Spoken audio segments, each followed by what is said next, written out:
It's the Jay Thomas Show. It's the afternoon show. That could be funny, too. That was a good one. Say it twice. It'll be funnier. The Jay Thomas Show. Indy. Sirius XM 104.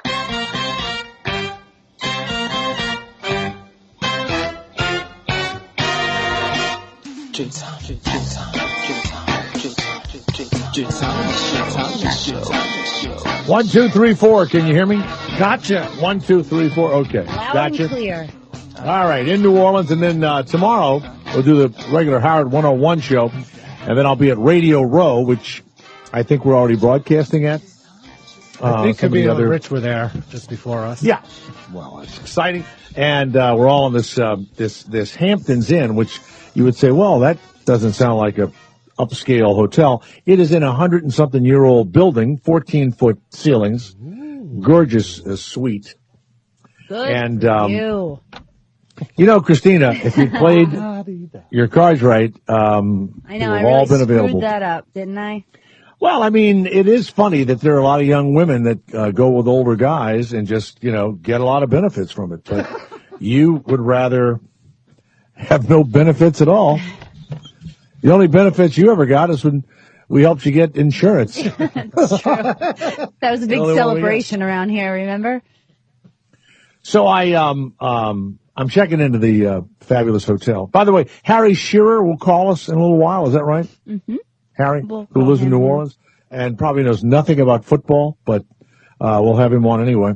And then a guy who wrote me a letter, said he's a big listener, Garrett, and I mean like a 5-page weirdo type letter about knowing something about relationships. Yes. But because he said he was a listener, I decided to give it a try. But now that I've read more of his, it's a little bit like the Unabomber. It's kind of Unabomber area. What's stuff. weird is he writes under a pen name, so we don't know his real name. I never get that. But he once was a well-known New York City and elsewhere as a well-liked radio and TV news anchor, PBS talk show host, and radio personality. Didn't I see his picture? I've never seen him before. I saw his picture. Is that not his picture that's printed on something? Kind of a bearded guy? I don't know. I Pin-headed bearded fellow? All right. What time's Harry Shearer coming on? 3:30. He's calling. Soon. So I get into the hotel and, Jay Thomas. Nope. Can't find you. No, it's packed, right? There's not a room in the whole town. There's no room. Course, yeah. It's packed. Who's in your house? Nope, Can you tell Lots us? of people. Nice. On one side, I'll say Alan Arkin's on one side, the Academy Award nominated. And on the other side are some guys, and I hope they don't bother Mr. Arkin with their screaming, yelling, and debauchery. But anyway, so yeah, the house is rented till the middle of May or something. We're, months in advance. So I go, okay, everybody relax. I'll be fine. Let's see what's going on. So I give him my legal name, and he looks it up and he goes, nope, we don't have that guy here either, like that. And so we're looking, and all of a sudden this manager guy comes up. And he says, all right, let me take a look at this. And he goes back into the computer, and he sees the list of names that Sirius has booked rooms for. And he does see Jay Thomas. He does see my legal name. And then he sees another guy. And it's a progression of how my name had been bumped. And this other guy is in there. So I call somebody up, and they go, well, he's some vice president of sales or something, right? And he's not supposed to even be coming. So I go back to the guy and I go, look, that guy, Mike O'Reilly, whatever his name is, he's not coming. He says, well, can you prove he's not coming? I said, yeah, I call, somebody and they get on the phone. Why would believe someone on the phone and not me? I don't know.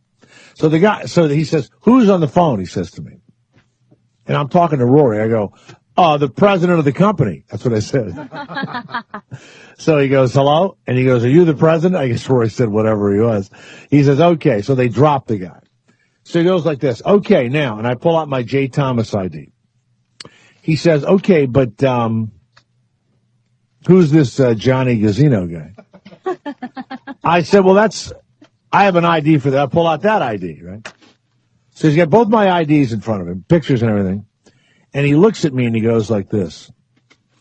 Okay, what's the meaning of this? I go, what? Why do you have two names? What is this about? And I go, I'm Jay Thomas.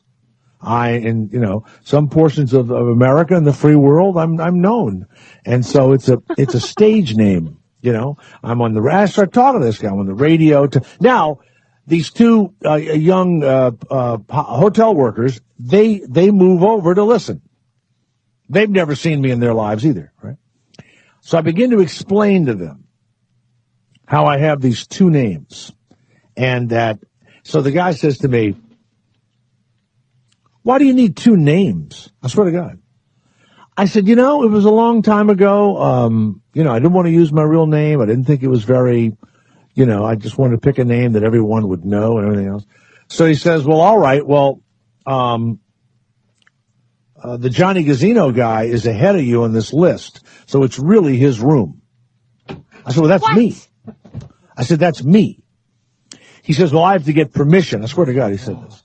I have to get permission from him to release the room to you, even though I do see your name was originally on the reservation.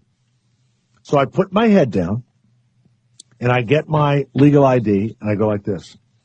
Hi, I'm Johnny Gazzino. I'd like to turn the room over to Jay Thomas, please. I put my head down, I get my other ID, and I go, hi, Jay Thomas, how are you? So the guy just stares at me, and as he's scratching the name off, he does this. He goes, why does anybody need two names? That happened. And he was either gay or foreign or something. He had kind of a weird little accent, and he was just like out of a movie. He was like Rob, was it Coldry? What's the guy's name? The really funny guy with the bald head? Cordry. Rob. He was just like Rob Cordry, exactly. Huh. Like 45 years old, never saw me in his life, maybe not from the United States, maybe gay, I don't know. But I had to actually allow myself to move into the room. Yeah, that's what I had to do last night. Wow. So then today, Art Sears and Andrea set up a 10-station, thing for me to do, to promote Sirius XM at the Super Bowl on terrestrial radio. I know. Wow. So I'm going around the country, and talking and telling jokes, and I'm in New Orleans, and I got a little embarrassed about saying Sirius XM, so I said, well, and I'm representing the New Orleans Tourist Bureau. I just threw that in there. So I go to some guys in the Midwest, Tom and Tyler or something like that, and one of the guys they all hate Sirius XM radio. They all hate sound. Yeah, unless they were here. And they all made a little comment about it. So one of these guys says, yeah, I hear you. Now, I hear you don't make much money over there. So he says to me. And I went, what? He goes, yeah, I hear, they don't really pay very good over there like that.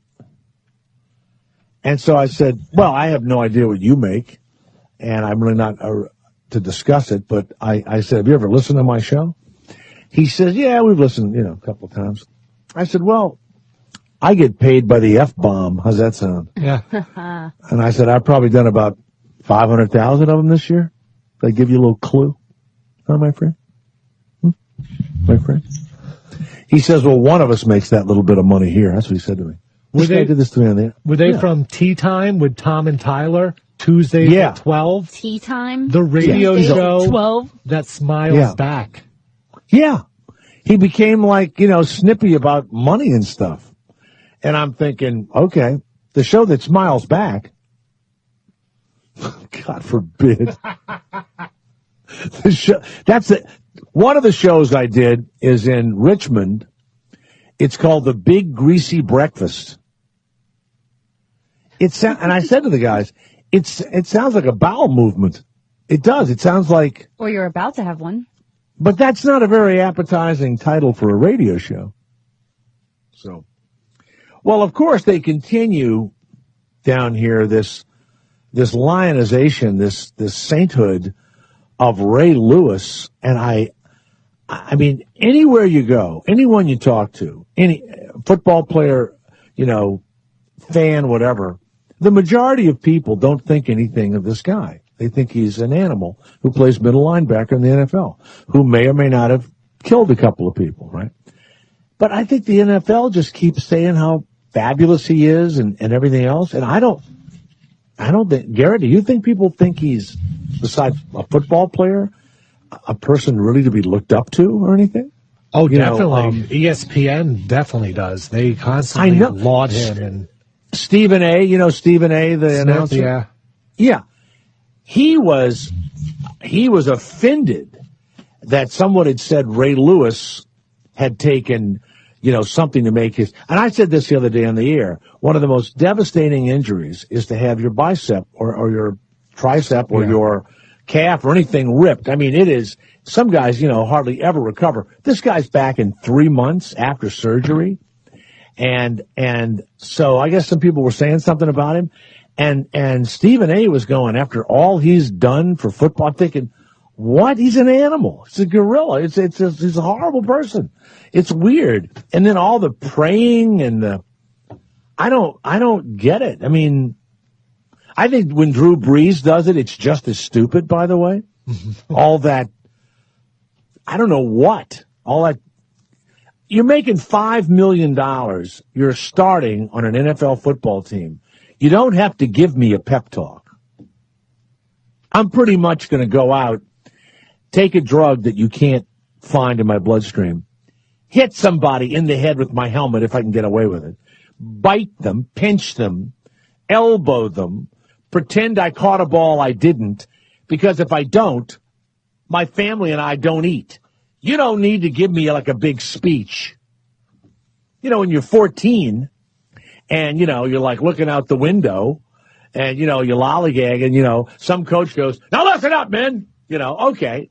But not when you're a grown man getting ready to play, the most important football game of your life. They were saying today, these Ravens, they argue, and I can't believe they play together on Sunday. They make millions of dollars. Are you kidding? What do you think? When I walk in here, I need a fucking what? A pep talk to come in and start talking on the radio? Okay, now, Jay, Garrett, Christina, you all gonna do what I tell y'all to do. We're gonna win today. We're gonna win today. Are you kidding? Harris Shearer at 3:30. Woo! Eastern time.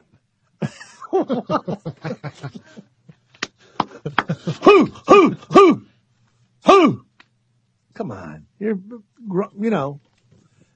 It's just what I love, like, as much as you hate him, I love Bill Belichick. They go, well, what did you say to the team? I don't know. Block, tackle. Make sure we get good videos. You like that one? Speaking of cheaters, did you hear Dan Marino? God. Dan Marino? What do you mean? Laces Cheat out. Fathered a child in 2008 with some CBS employee. And Christina, as a woman, and let's say you had an affair in the building. Let's say you and I had an affair in the building. Mm-hmm. You're like of childbearing age, right? Right. I just reset my phones, by the way, so if you had put anything, I didn't. Don't have it? Okay, good. Would you let me finish inside of you if you were of childbearing age, not taking any birth control, and I'm not wearing a condom? Would you even think that's not even a chance? Not even a chance. Mm-mm. And neither would I. I wouldn't even do the pull-out thing. I feel like any time that I'll ever let anybody finish inside of me, I'll be well over, menopause. You're missing out. I won't be able. What? Now, wait a minute. Hold on one second. Even when you're with your beloved? No, can't do it. Too much of a risk. What happens if I get pregnant? No way. Why don't you take the pill? I do. And a condom. Doesn't happen. I'm telling you.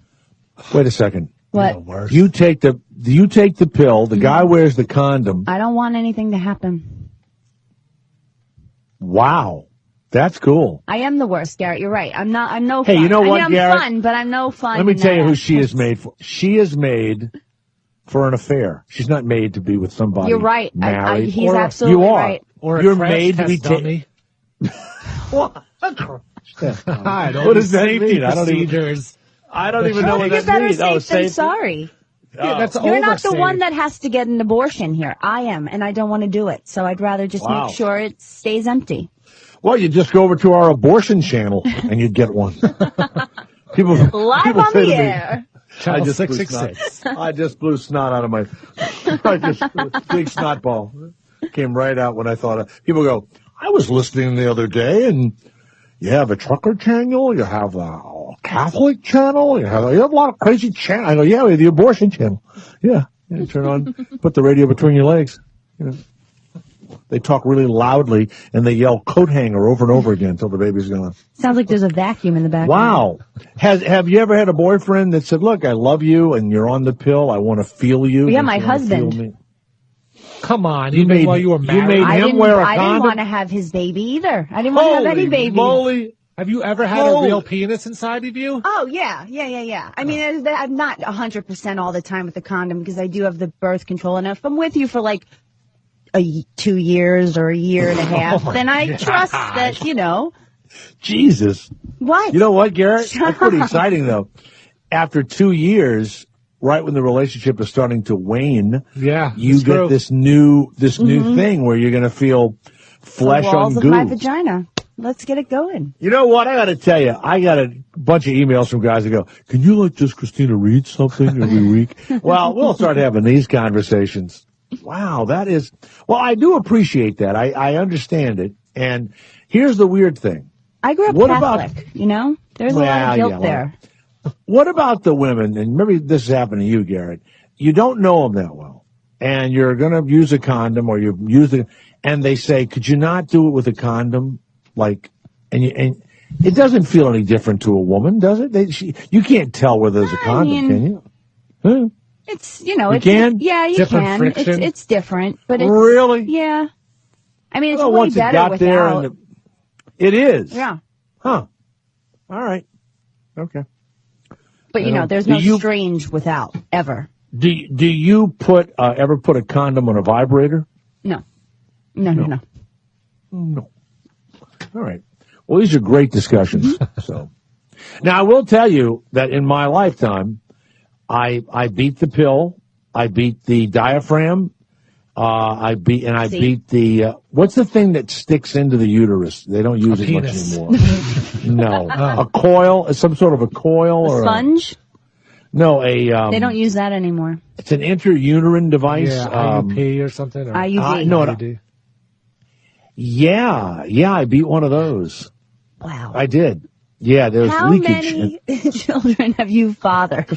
I don't know how many I've fathered, but I've fathered one, and He beats the system one- every time. and I've had 4 abortions, and this is how I feel about See, it. I would never have sex with you. You're way too. But not anymore. My sperm is on aluminum walkers now. It's barely stumbling down the fallopian tube thing, whatever it is. But what I said this the other day. Not one woman. There was not even a discussion. As soon as they found out they were pregnant, that kid was coming out of them. There was none of this. Oh, I want to be with you, and I never thought about it. I never thought about that. It's like the idea that they would be stuck with me and my, progeny. Never. There was no should we talk about this first? Nope. There was none of that. They were going to the clinic, and you better raise, $600 fast. Yeah. Hell yeah. Get the money. There's a guy that just called. He wasn't able to stay on the phone, but he wanted to know if the guy had a vasectomy, would I let him blow a load inside of me? And yeah, I think I would. Jay? Please don't use the term blow a load ever again. Okay. I don't like, you know what? Semen inside of No. me. No. Come inside of Bust me. the nut. No, don't say bust a nut. Just say something a little more. Come inside of me. Is that okay? Can I say that? What did Madison used to say? Squirt inside me? Oh. Whatever Madison says doesn't turn anybody on. Okay, Garrett? Can I say that? Someone had a great when you- idea that we should throw that big frozen hot dog at Madison. I know, that was a great Gonna say idea. that. Did she see our hot dog? When you hear That this, flashback. you want to come inside of me? It's like, like Joan Rivers going, come on, get inside of me. Oh, God. Come on. What's the matter? Meat curtain scare you? Ew, Wow. gross. The only part of the body that probably hasn't had plastic surgery. So imagine. Another one of these things has come out where, at the end of the year, the beginning of the new year, they tell you what's happening. Since Colorado and Washington have legalized marijuana, the projected annual loss by the Mexican drug cartel, Garrett, Yeah. is $1.5 billion. Wow. I know. That That's sounds. a way to fight drugs. It is. It is one of the ways. Yeah. But the problem is, and I certainly have had this in my life, I mean, in California at 18 years old, you can get a marijuana card, and it's bullshit. You can say, I'm sleepy or some shit, and they'll give you, and we're having a real problem. I mean, every state, every parent is with, kids smoking dope and waking up and smoking dope and smoking. I mean, it's available constantly. I mean, we confiscated so much. Well, I was talking, I got to send you some. It's like I almost have a bale of pot in my office. I'm thinking of buying one of those baling machines. Here's the stat I had the other day. The United States, after we leave Afghanistan, we will give them $4 billion to run their national security forces. That's what we're going to give them. The annual budget for the Afghani government is $3 billion. I mean, that's just such insanity. I can't even fathom it. So we're going to give them $1 billion more to put an army together than to me, you know what? If you gave them just $4 billion, right? And they just started giving that money away and told people, look, we're going to give you this money. Don't shoot each other. Okay. All right. And they write checks to people, or they give them, I think they write on wood in Afghanistan. I think they still use a leaf or a board or whatever. I actually bought some of that stuff for Christmas. In Morocco, they, up until like the 1970s, you would write all your contracts on a piece of wood, So, I mean, if somebody gave you, I don't know how many people are in Afghanistan, but let's say they gave you $5,000, and you remember the Taliban, and you were fighting, and you look, if you won't be a member of the Taliban, and if you won't shoot any of these other Muslims over here, we're going to send you a check for $100 a week, which is a lot of money in Afghanistan. And if you shoot anybody, we find out you're killing people or whatever, we stop. I guarantee you it would cut the violence by half. Yeah, I can see that. Why give $4 billion to tanks and airplanes and shoot? Why? I mean, it worked in Alaska. You never hear of any uprisings there. Everyone gets money from the oil industry. I don't know that there was uprisings prior to that, but it sure keeps them quiet. You never hear a peep out of Alaska. Nothing. Zero. Also, I noticed as I was flying in, I came in from L.A. the other night. You should have seen the gentlemen that were with young ladies, Garrett, who didn't seem to be their wives. No. I don't know if you guys are. You should have seen the lineup of women coming to the Super Bowl with their nerdy. I don't know who these guys were. I did not see anybody that was attractive, but the women were fabulous. And the guys had some sort of stupid team shirt on or whatever, and they were talking to these women about the game and everything else. And man, I'm telling you, the lights are on, but there was nobody home. They could care less. This one guy was trying to tell this woman the difference between the NFC and the AFC, the two conferences. And she kept going, we're in line trying to get in the plane. She had on those tight, jeweled jeans, you know, those that had the little design on the rear end? Yeah. Right? She had a thing over her shoulder so you could see her shoulder tattoo. This guy has like a San Francisco 49ers shirt from the last time they were in the playoffs or something. I couldn't believe it. They were not married, and there was a bunch of them in line. Then she begins to rattle off the names of about 4 or 5 of restaurants in New Orleans that she's looked over. And I'm telling you right now, you're not walking out of there for less than, $150 a couple. Okay. And he starts going, I swear to God, I mean, she had no interest in the game. None. And then there was a whole big lineup of really, really good-looking women that I think were hookers. And I think this happens out of Vegas also. They come to New Orleans, they come to all the Super Bowl venues, and they're the high-priced hookers. Yeah. I mean, it was pretty unbelievable. Yeah. And then I'd see them in line talking to each other. The hookers, right? They were either hookers or the girlfriends of the football players. Well, I know that sounds rude. For like the Republican and Democratic national conventions, all the hookers fill up the city where it's at. I would assume the same for the Super Bowl. You know who would be a great high-priced hooker? Christina? Yep. You took the words right out of my pants. They always use condoms. All of it. Yep. She's totally safe. You would be a great high price. No, none of it. Are you kidding? You ought to just, you know what? I was saying this to a guy today. Somebody said, hey, my wife's on Facebook 5 hours a day and Facebook. And so I've been on there, and I see people's cats and their dogs and their kids. I mean, it just bores the shit out of me. Or somebody is announcing that they're ill or something, there's all kind of news I don't care about, right? And we've made jokes about this.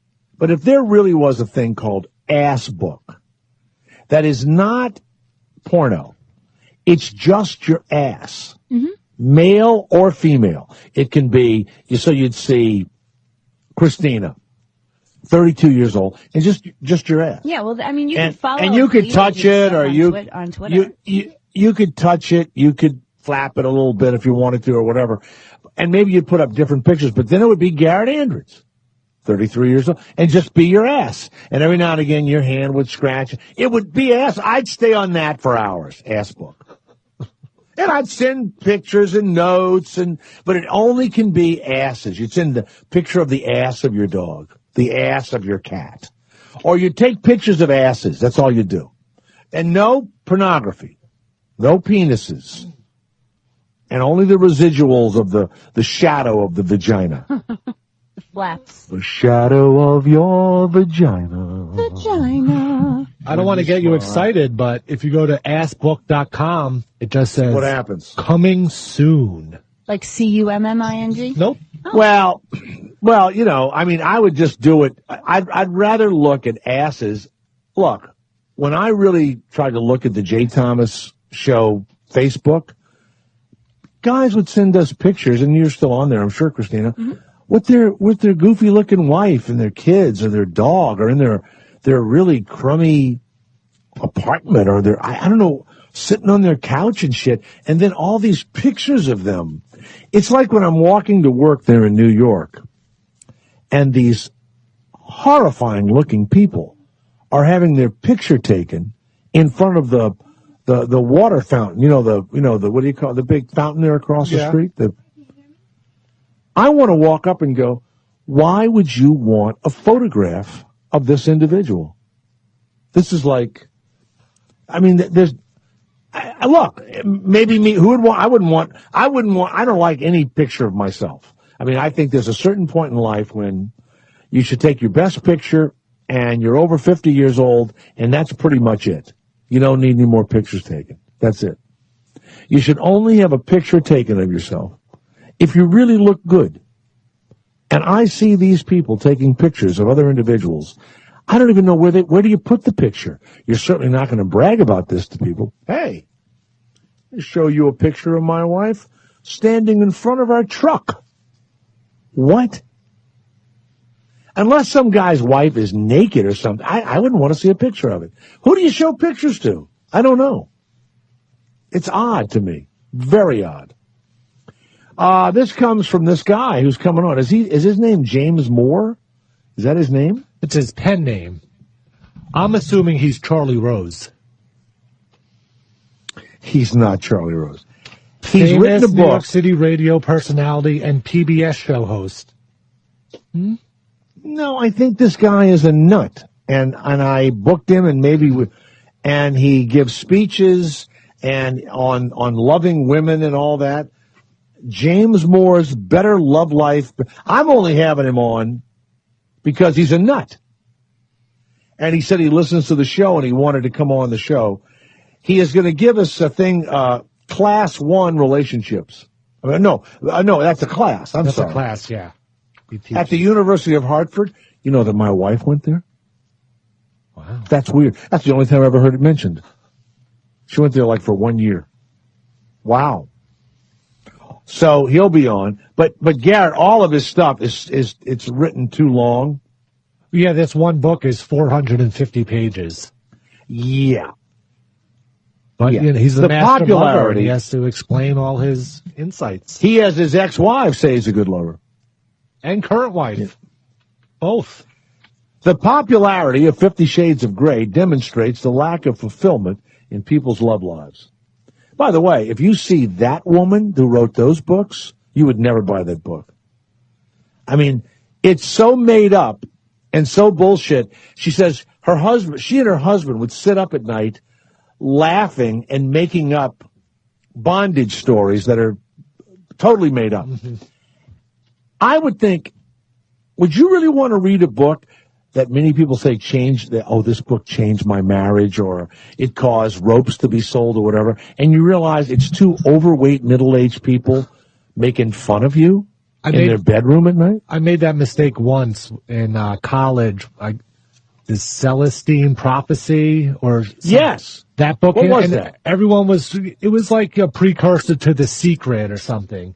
And everyone was talking about it, and I finally bought it, and I read like a chapter, and I was like, this is the biggest waste of time ever, and I never finished it. Yeah. James Moore sent me a picture of him, and I'm looking at it. He's wearing a black shirt and a suit, and he has like a kind of a pirate beard and light hair. You didn't get the picture? I couldn't find one online. No, maybe he sent in an email. I didn't see it. Yeah, maybe so. All right. So Harry Shearer is supposed to give us a call, or we're going to call him. I'm doing this from New Orleans. There's no cheering behind me. Radio Row is pretty funny. It's like, thank you. Thank you. All right. You know what? You made me think I needed to do a live commercial. Don't scare me like that ever again. All right. Stay stupid, my friends. The Jay Thomas Show. Afternoons. They can't afford to pay you because you're so talented. Jay Thomas On Indy. Sirius XM 104.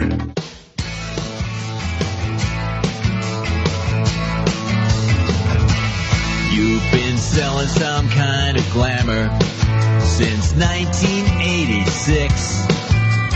Roughed up clothes, a coked up nose, all were in the mix. Now that you've got children, that don't seem so cool. And you've got to pull some Jacksons to pay for private school. In the days gone by, you would have got coarser and coarser. Now you're playing it smooth. You're a celebrity blues endorser. The great Harry Shearer. You betcha. Wow. Celebrity booze endorser with the Fountains of Wayne and Autumn in New Orleans is with Dr. John. Harry, welcome back to the show. Thank you, Jay. How are you? Good. Are you in New Orleans or in L.A.? Are you? I am. Well, why are we on the phone? Okay. You know what, idiot? Because you were supposed to be with me live tomorrow at the convention center, and you said you couldn't make it. Yeah, because I got to do yoga tomorrow. Because on a week where I'm talking to Jay Thomas, I got to recenter myself. Do you know that I sent you a personal text about 3 weeks ago? Oh, no, I didn't get it. Really? Yeah. But where are you? I'm in Abita Springs right now. Oh, but I'm staying across the street from the convention center, and I'll be here right through Mardi Gras. Well, fantastic. Now, this time, let's see, now we got to get together like early next week. Hold on 1 minute. No, you know what? Before you continue, it's okay. A lot of people don't return my phone call. No, No. I'm going to check my phone your bucket, list. Baby. No, I'm going to see if I. Huh? No, I have you and your wife right here, and I am Are you holding the same? What's happening? No, it's the same phone number that you say you're calling from right now. Yeah, okay. That's a good one. Except you called. Well, that's the one.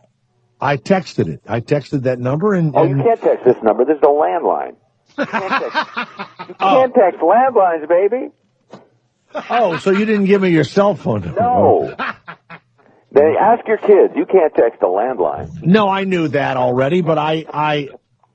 So let me ask you a question. When you do text a landline, which some people do, how come you don't get even on the email it says, you know what, Garrett, shut up. It says undeliverable. Now, by the way, had I called the landline, would your machine have picked it up, Harry? Is that how modern you are? And do you sing your message? Hi, it's me, and I'm not here. You know. When I'm here, I pick it up. Okay. That's how modern I am. That's exactly how modern I am. What happens when I'm not here? Who knows? The ghosts pick it up. You know these houses. Do you not give your cell phone out to just everyone? Tom, Dick, and Jay? No, but I mean, I have two phones. I have two telephones. I have a regular phone. I have a whore phone. Excuse me? I have a regular phone, and I have what we call a whore phone. A whore phone? You know, you meet somebody that you don't want everybody to know I you got you. might talk to you later. Yeah. You know? You give them the old whore phone. Yeah. I could just feel you winking. I could feel you winking. Because I'm last year, especially, I think last time we talked, I was in England a lot, and the cell phone. Well, you were doing Nixon's the one. You were playing Nixon. Yeah, but it isn't a caricature. It's you're doing the play, right? No, it's not a play. I was doing verbatim dialogue, scenes, funny, crazy conversations that he tape recorded, and that we have verbatim, absolutely word for word, pause for pause, thing for thing. Yeah. Really? Yeah. And what format is it released? Is it theatrical or will it be? It's a television series. It's a 6-part television series that airs in Britain in a couple of months, and then we'll bring it over here, hopefully. And then, of course, your new release. What I just heard was funny too. The Celebrity Booze Endorser. Now, is that what is the name of the CD that people can't take a hint? Is that awesome? Take a hint. Right. And the Fountains of Wayne is your backup, and then Dr. John is on a couple of the tunes. Dr. John is on one track with a great band from New Orleans. Every track has got a different thing going on. Jane Lynch from Glee sings lead on a song. A great soul singer from Britain, Alice Russell, sings lead with a cat probably from down here, the lead singer from the Subdudes, Tony Malone. Just all sorts of folks. Now, do you play the bass really, or you just pretend? Yeah. You really do? Really. Now, of course, would you like to give my cell phone number if you want to hear me play bass over the phone? That'd be a treat. You mean? Wait a minute. You mean right now? No, yes, I do. But, you're kidding me? Right. Yeah. Now here's the thing. Bass over the phone, Jay. Just imagine. If we now, and you have been kind enough to come to some of my theatrical performances, and I, of course, have watched you for years and stuff. If we really did ever hang out together, would we just act silly? Because that's what I'd like to do. I'd like to just act silly. Well, you're not going to be serious and all that. There are ways you can sort of ensure that there's silliness that happens.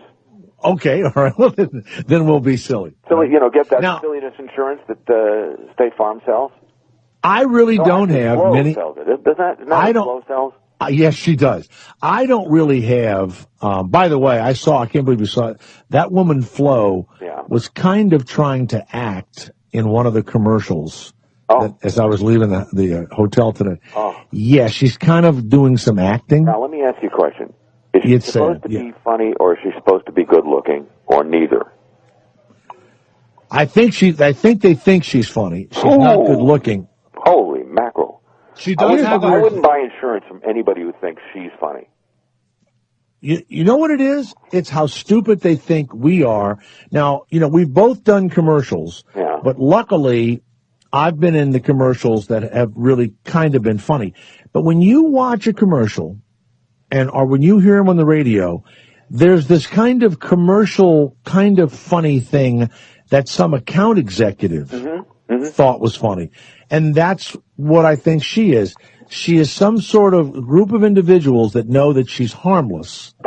And the reason she's famous is they run the spots 200 times a week. Yeah. So if you put anybody on acting in any way whatsoever, they're going to become popular. Garrett, what were you going to say? Garrett, what were you? She has a cult following of people that think she's hot. Now, I don't know about funny, but there are people who think she's hot? Yes, I don't know why, but... Boy, those guys got to get neutered right away. I think it might be the glasses or something. I don't know. Now, Harry, suppose she was listening. Yeah. Or suppose she was our guest today. Yeah. I mean, people ask me this all the time because I talk freely like you do. Well, how would you feel if she said, I'm a big fan of yours. Why would you... Suppose she wrote you a note and went on Facebook and said, Harry, why would you say that about me? I've never hurt you or done anything to you. How would you deal with that? Boy, that's never happened to me. I certainly, God. It's happened to me. You've gotten an email from Flo? No, not from her. Oh, I've gotten them that's what I mean. I've never gotten anything from Flo. Oh, I've gotten them from people I worked with, and they said, I heard you shitting on me on the radio. Really? I'm not. Oh man, yeah, it's bad. The one that's the experience I've had that's closest to that was, you remember the guy who used to have the worst dress list, Mr. Blackwell? Yes. Yeah, he used to go on the trash kind of whoever was the starlets and the rockers and the gagas and the goo-goos of whoever. He invented himself. You know that, right? Yeah. No one could explain why Mr. Blackwell was famous. And I was on some morning talk show, and I said to someone, I go, well, what is he? And about 25 or 30 years before he died, he had written maybe a column somewhere one time, and they brought him out once a year, but he had no credentials. No. Well, he actually did at one point have a fashion line. I know that because I was so fascinated by this phenomenon. I used to drag a writing partner down to see his fashion shows, just because just the material that he would do during these fashion shows was so incredibly funny, lame funny. Anyway, I did on Saturday Night Live. I did an impersonation of him on Saturday Night Live, a sketch with I think Chevy, and I came back to L.A. for the week off, and I turned on. He used to have a radio show too, Mr. Blackwell, which was just insane. It just was like a 2-hour daily visit to the weirdest, softest underbelly of Beverly Hills. Just a place you never knew existed, and he lived there. And I turned on the radio, and he said, "Did you see that hatchet job they did on me on Saturday night? I had to take sleeping pills." So I figured I've done my job. I made Mr. Blanco take sleeping pills. My work is done here. Well, when I first came to Sirius, it was kind of a toss-up what the programming ideas were here. Mm-hmm. They had a show, Garrett and Christina, do you remember when Robert Evans, the famous director, oh my God, had a radio show? No. Yeah. Producer. The producer, yeah. But I'm on a channel, number, 186 or whatever. They don't know what to do with me. I don't know who else is on. They've got a psychic. They've got the pet psychic and all. And Robert Evans had a show he did from his bed in Beverly Hills. Yeah. And the celebrities, Connie Stevens would stop by. Yeah. The celebrities would visit him in his bedroom. They'd flock. Now, that show would be good now. Yeah. But back then, it wasn't any good. But I would listen to it now that, radio and television has changed drastically. But yeah, he did his show from his bedroom in Beverly Hills, and the old celebs would come in and lay in bed with him. Wow. Well, that's like, I mean, that's a classier version of. Do you remember when you were living in L.A.? The guy who had the public access interview show, the white hair at guy. The Montreal I lived there. I lived at the Montreal. Oh, well, then Skippy Lowe. Skippy Lowe. Yeah. Now, isn't that who's our good friend? It's Marty Short was imitating him in a way. Yeah. And Skippy Lowe, I was down having a drink, and I was on, I don't know what, Mork and Mindy or Cheers or something, and I'm having a drink, right? Mm-hmm. And he spots me while the show was going on. He was just had it in the lobby, kind of, right? Yeah. And he said, Jay Thomas, stick around. Michael Landon Jr. is going to be playing the piano and telling us some jokes. I swear to God. And Michael Landon's son, Landon Jr., plays the piano and tells some jokes. Yeah, he had those kind of people on. Yes. Yeah. It was an incredible, talk about he was the soft underbelly of Hollywood. That place was just insane. You were a boy. You were a young actor. You started. It's hard for me to believe, but now that I look back, the Jack Benny show. I never heard you on that show, but you were a little kid. Did anybody ever try anything funny with you in Hollywood when you were a little kid? No. The only time anybody ever tried anything funny with me, in that way that you mean, was one summer I was in New York working at an ad agency during the summer break from college. I was learning to not want to work in an ad agency when I grow up. And I was living at the Y, and I was, minding my own business. And I found on one particular evening that somebody else was minding my own business too for a moment, and I said, "No, that'll be mine now." I lived at the YMCA in New York, and the same thing happened. But they would kind of cruise in front of your door and see if you were available, you know. No, and this then was they would go. a semi-public space. So, by the way, Harry Shearer is not a native of New Orleans, but moved and loves New Orleans and is here now. And you stay here many months out of the year? As much as I can. As much as I can. Last year I had to be a lot in London, so I didn't get enough New Orleans. So I'm refilling my tank. And of course, The Simpsons, is it still on the air? Still going? Still on the air. Still, Fox is still owned by Rupert Murdoch. Everything's good. Everything's the same. Unreal. Yeah. Unreal.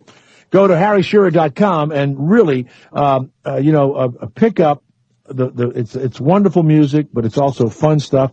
I mean, we just heard a song a few moments ago with, I believe you said cocaine nostrils. What was the lyric? Cocaine. I didn't say cocaine. What did I say? What? I was more delicate than that. Something drug like that. Yeah. Now the big story out there, and I wanted to get your take on this because you're a voice guy. You can do almost any voice. What do you think of this kid, Ronaya Tuiasosopo, pretending for 4 years? Yeah. Yeah. So let's say I call you up. Okay, you're just a regular person. You've never had a. Hello, Harry. Hey. Hello. How are you? How are you? Oh my God, I'm dying, Harry. I love you though. I love you so much. Is the dying connected to the throat cancer? I'm a woman. I'm a woman. I understand, but you sound like a woman you. With throat cancer. I'm sorry to say that, but I hope it's okay. Please, Harry. Please. Jay, Yeah. Hello. I've been a fan of yours since I can't remember when. It's so creepy. What are you doing now, Jay? What are you wearing? Now, think about this. You knew that this big football player had to be jerking off while this guy was talking to him. Think? He had to be. You think? But that's bad for the legs. Yeah. Now, have you heard the voice? Have you really heard the voice? No. Harry? No. Can we play it, Garrett? Do you have it?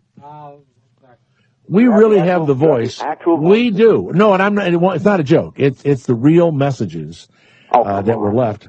They may have taken them down, but we ran them last week. Wow. And it is impossible. Well, it sounds kind of like a woman, But after 4 hours, Isn't that the old Bob Dylan song, "Kind of Like a Woman"? Here we go. yes, it is. It is. Now we're going to go away for just oh, here we go. Okay. Go ahead. Louise out here, and I'm getting ready for my first session, and I just want to call you, keep you posted. I miss you. I love you. Bye. I miss you. I love you. Bye. That's right. Harry, we're going to break. Will you be with us after the break, or do you have something? Don't go. Don't go, Jay. All right. We can ask. I'll be here, but don't go, Jay. Love and kiss, Jay. All right. Harry Shearer is here. We'll see if he can stand it for the next 5 or 6 minutes on the Jay Thomas Show, coming to you from New Orleans. Wow. Ho, ho, ho! Merry Christmas, everybody! Jay, don't let a man touch you inappropriately. You better watch out, you better not cry. He's gonna shout out, he's a real jolly guy. Oh, yeah. Ira Claus is coming to town. Hi-ho! He laughs when he is sleeping. He barely stays awake. He thinks that penny slots a good free buffet is on his plate. Oh, yeah.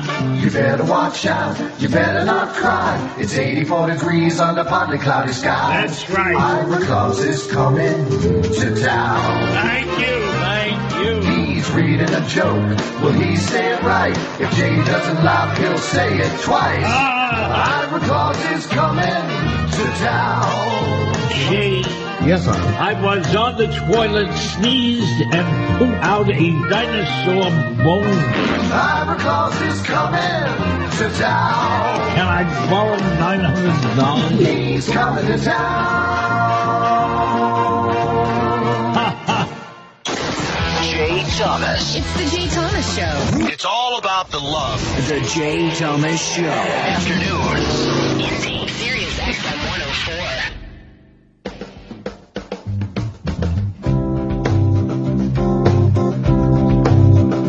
Well, I'm the straightest dude you'll find this side of NASCAR. I only kissed a man when I was drunk. But if I have to fly to Vegas or Madagascar, well... Come on, baby. You can touch my junk. Come on, baby. You can touch my junk. My clothes don't draw the least bit of attention. Oh, baseball scorecards are all to fill my trunk. But if you have to feel me up to earn your pension, I say, come on, darling. You can touch my junk. Oh, yes, sir, darling. You can touch my junk. you want to do some fishing? That's just what I've been wishing. Got a fishing pole that's aching for a friend. Let my eyes do the talking while your fingers do the walking. We might meet again right around the bend.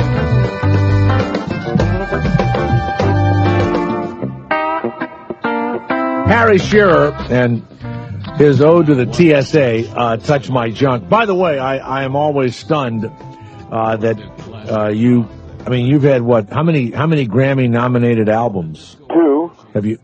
God, that's a big deal. And are they in the comedy category? What category? Yeah, they get in the comedy category, even though they're all musical, but it's, they're supposed to be funny, so they're in the comedy category. By the way, I've just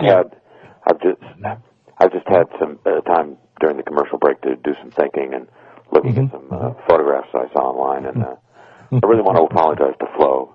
She's very, very hot. Very, very hot lady. If you will give Christina where we can send a photo to you.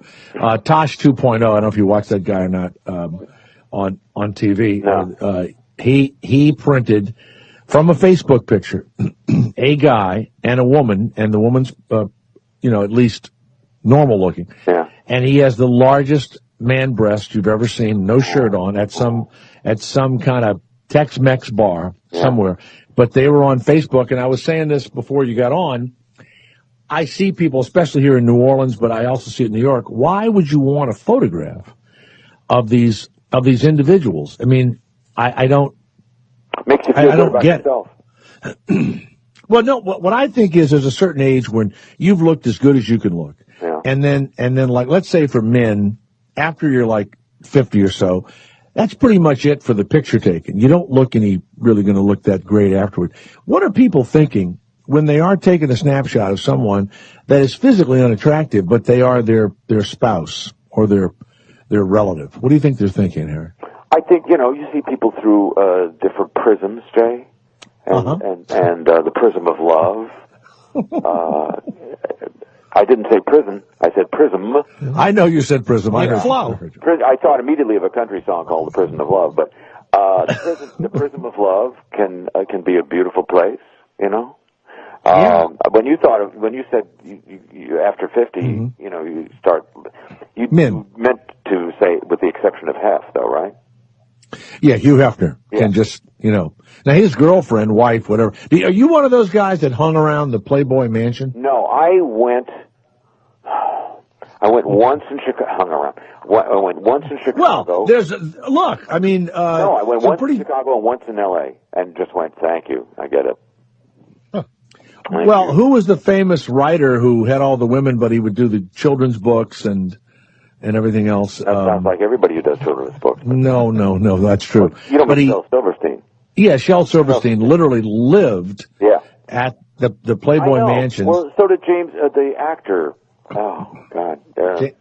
Jimmy Caan? Jimmy Caan, yeah. Yeah. Now, Jimmy Caan I get. Shel Silverstein was a writing, wrote with a buddy of mine who wrote plays, and they were big theater guys and all, and they would go... Jay, what do you mean by big theater guys? What are you trying to say? There were guys that lived for the theater. This is my buddy Joe Cacaci. I know, but I think there's euphemism going on there. Big theater. I mean intellectual types. I mean guys that you wouldn't imagine. You're not saying guys who wouldn't be welcome on the San Francisco 49ers. No, I don't mean that. I mean Shel Silverstein apparently liked.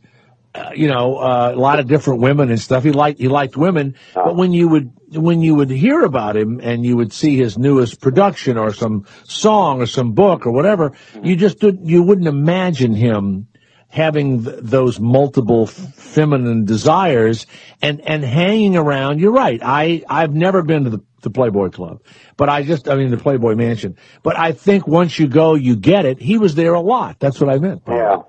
No, I guess. It's just, it's cheaper than a whorehouse? Is that what? I guess. I don't. Now, when you went there, was that available to you? Would there have been a woman? No, nobody said that, and I didn't ask. I wasn't, I just was like going, holy crap, look at this place. Did you swim in the grotto? I did not, sir. I did not. Were there women in the grotto swimming? The underground? I didn't see water? women in the grotto. It was a slow day at the mansion when I was there. Did you go on a Wednesday at 2 PM? How slow a day it was. There was turtles in the grotto. That's how slow. If you follow Hugh Hefner on Twitter, it's like playing backgammon with the girls. Up Tuesday night, scrapbook night. You're like, and this, scrapbook night. Yes, he does scrapbook night every day. But that's one day. And they that's have been to forever. Participate. I think so. Oh, that's awful. Yeah. Well, I think you have to suspend reality to live like Hugh Hefner has. He put himself out as kind of an intellectual. Really, Harry, for our father's generation, my dad read Playboy but liked the interviews and I guess the short stories and all that. So he put himself out as, this intellectual. And of course, if you wanted to buy hi-fi equipment, there was no better place to find it than the Playboy Advisor. That's what I mean. So best cocktails in Cuba, they knew all about that. By the way, some sad news. Ron Jeremy, the famous porn star, has been hospitalized in Los Angeles. Yeah. He's had an aneurysm near his heart. He is in very critical condition at Cedars-Sinai Medical Center.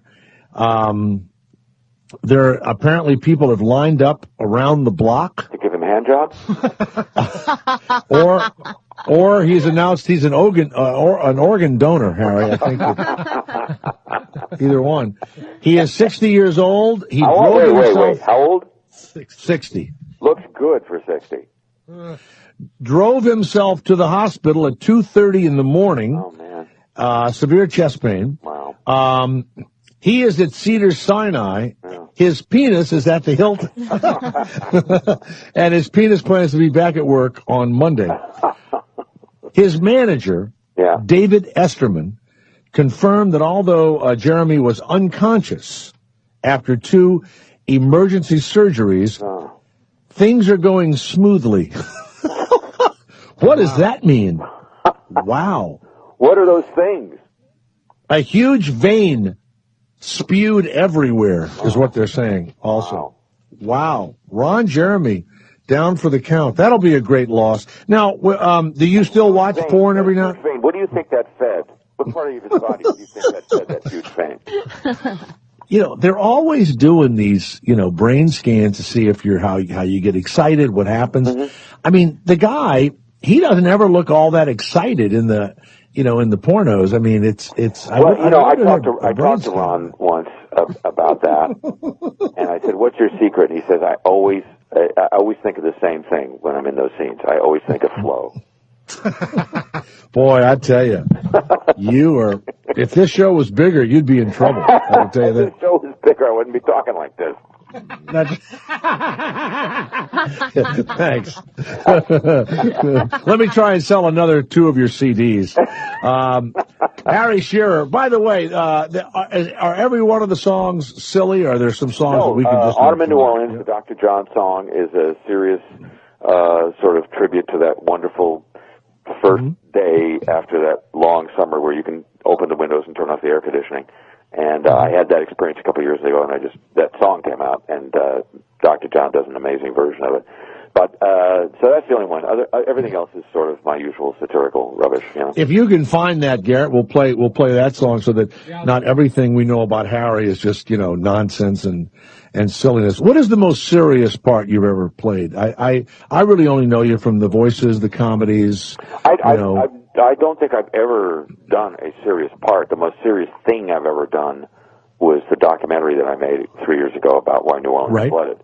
That was serious stuff. But that's you being Harry Shearer, public person. No, I mean, now what about Special Victims Unit or CSI? Why wouldn't you do that? The closest I came was I played a shrink, I think, in Chicago Hope, and I played some other kind of doctor in ER.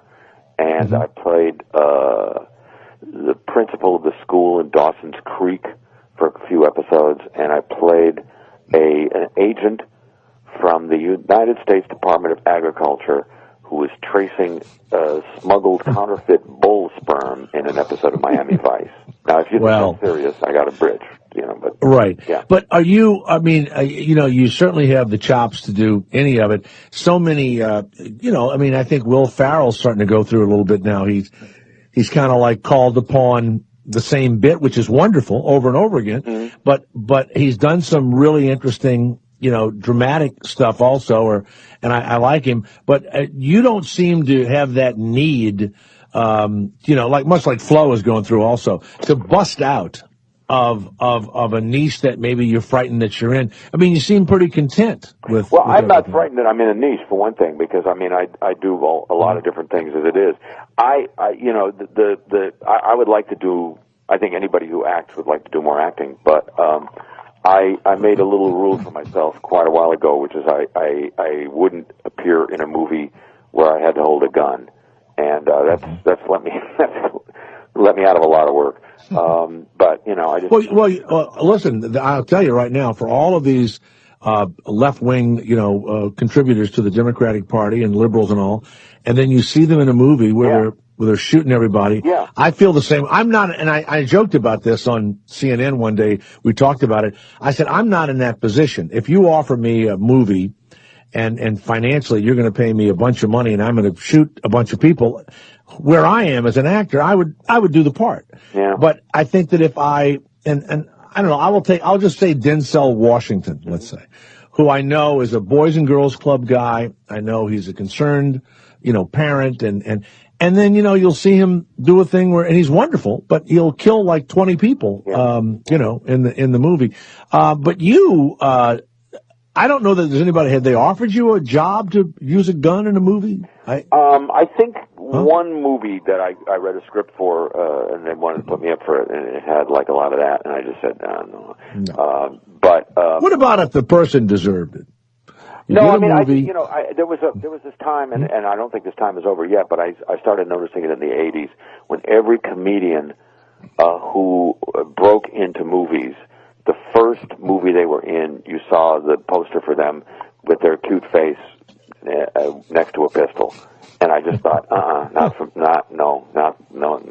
thank you. I mean, it's the same reason I don't really do a lot of commercials, because I've always been kind of haunted by the idea of, getting a letter or a phone call from a woman who said, "You sold my husband that Chevy that killed him." And I don't mean to knock Chevy, I mean to knock Flo. That's all I'm here to knock.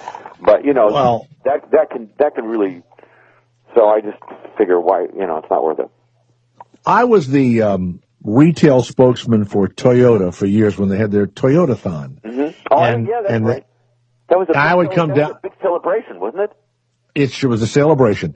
I did the radio, and then I would do the Toyota-thon, and I had to stop it. Jay, did you say it was a celebration? It was a celebration, yeah. So I had to ride a horse. I would do all kind of stuff, and I had a show on CBS. They said, look, you can't do this Toyota thing anymore. You've signed a contract with us. But I did it for years. I got a letter from a guy in Orlando with his address that said, how dare I be the voice, the face of this Japanese company that had made the engines for the Japanese Zero and had killed American soldiers. I mean, it was a big, long thing, and he put his name and his address in Orlando. Mm-hmm. I didn't write him back. What I really wanted to do was I wanted to go to Orlando, find his address, and I just assumed he was in a wheelchair with one of those oxygen tanks in his nose, shut-in kind of guy, and knock on his door and go, well, fucker, here I am, you fucking shut-in nutcase. And if you look out on the front lawn, there's a brand new Toyota. And here are the keys. I have Jewish friends that swore to me, we'll never have a Mercedes. Well, I'm one of them. They do now. Oh, you're one of them? No, I don't. No Mercedes. No. Why? But my mom would never. I mean, my mom was the only survivor in her family. She would just have been so upset if I'd, But I must admit, I was sort of shocked when the first friend of mine in show business like that you just described started, came driving around in a Mercedes one day, and I thought, yeah, okay. So you blame even the automobile makers in Germany for the Holocaust? Well, I mean, they were part of the war machine. I won't wear a Hugo Boss suit. That's right. He made the uniforms, and they were, and when you go to Hugo Boss to this day, they have the same exact cut of Werner Kimpler, whatever his name was, from Hogan's Heroes. They have that same cut. Yeah. And you know what? What about a Volkswagen, which just means people's car? Yeah. Would you have a VW? No. IBM computer? No. Wow. No. I was, it was a serious subject in my family, so it was just like not worth the argument. Well, I did something, these are small things that you and I do, and maybe no one knows you did this, but this is something I did. If I read for a product and I got very close to it and I didn't get the commercial, I would come back to my home and I would clear out if that product was, I'm not joking. We did not have deodorant in my house for about 4 years. Wait a minute. Not just that brand, but the entire category? No, I read for a lot of brands of deodorant. Wow. Didn't get them. I'd lose Right Guard. That's gone. One of them I read was from Mitchum. You know what Mitchum is? Sure. It's still around. It's so strong. It's antiperspirant. Yeah. And my wife would use it or something because it didn't stain her dress or whatever. Threw all the Mitchum away, whatever. Speaking of voiceovers, Harry, I made a bunch of money doing voiceovers. Nobody does voiceovers anymore who isn't a celebrity or non-union. I mean, it's really bad. It's really hurt the voiceover industry. Well, you know, if you're talking about commercial voiceovers. Yeah, I mean, like Paul Giamatti's doing one now. Yeah. No one would really know it's Paul's voice, and it's okay. It's not he does okay. But I know the client hired him because he's Paul Giamatti. Great actor. I mean, a wonderful guy. Well, I mean, I think the death knell for just voice people, if you want to trace it back to one moment, it was when, NBC decided that Michael Douglas would be the voice that said, "This is the NBC Nightly News with Brian Williams." That's right. Now, you're right about that. Why? Why would that be Michael Douglas? To brag. Huh? Oh, I was at a client party once, and I had lost out to Rob Morrow. You know the actor Rob Morrow, right? And it was the Visa thing. It was priceless, or whatever it was, MasterCard. It's a huge account. Yeah. And so I had read for weeks, and I get it. It's between he and I, and you know, and you go blah blah blah blah blah, priceless like that or whatever. So it would have been millions of dollars over a few years and stuff. And he happened to have some show running, and I see the casting director there who's had too many drinks, and she says, "I'm going to tell you why you lost that part." I said, "Why?" She said the client wanted to go home and tell his wife that they had hired her favorite actor. To do the, oh yeah. Wow. And that's when I went, that's what I say now to everyone. Like, my kids will say, "Well, Dad, why is whoever, you know, why is Julia Roberts, she does voiceovers too, but you don't know it's her, but they pay her a ton of money. Why would they use Julia Roberts?" So I say this, so the client can go tell his wife. Yeah, I understand that. I still don't understand why Brad Pitt's doing the Chanel No. 5 commercial though. Has it not shown him to be a horrible, stupid-looking actor? Listen, I like the guy, so I'm just going to say I don't understand why. You know Brad Pitt personally? You've hung with him? Oh, so now you'll make fun of Flo, who you don't fucking know, whose feelings you've really hurt. Isn't that the idea? It is. Yeah. But not Brad Pitt. Now all of a sudden he's off limits. I mean, I know good qualities about him. And I see him in New Orleans in a Mercedes with a gun. With a gun? Yep, riding around in a Mercedes with a gun. Wait a minute. In a movie or actually in real life? I saw him driving down. He's brandishing a gun? Brandishing a weapon out of the window with the Mercedes. I've seen it. He's driving while he's doing that? Yep. Yes, he is. He's brandishing while driving? Hey, as my mother used to say, I don't guess you think he's so nice now, do you? Listen, he did... No, he's built those houses in the city. He kills 55 people in his movies, right? Yeah. Okay. I'm just saying, listen, I can't denounce... Oh, we got you now. You're stuttering. Okay? No, I say I can't denounce other people for doing those gigs. All I can say is I don't want a gig where I'm brandishing a gun. Right. That's all. Well, I'm dictating what other people should do. Well, you are, I mean, you really do. And I mean this, and I know this about you. You really do have a set of standards. I mean, we have standards, they're just very low here on the Jay Thomas Show. But you really do have a set of standards. And luckily, you make enough money to where you can go, I won't do it. And I agree with that. And so when I see people shooting people in a movie who I know are not gun people or whatever, and also, wouldn't it be nice to have more movies that are about the story or that are about acting? And it would be nice if we all had world peace too. I mean, no, I agree with you. I just don't think. I mean, Daniel Craig is a great actor. Yeah. I hope he never is James Bond again because they've made it into a video game. Yeah. So here he is, a really good actor. I hear he's a great guy. And it's a video game. I feel the same way about Sherlock Holmes. That was always a very cerebral. I mean, it was about Sherlock Holmes.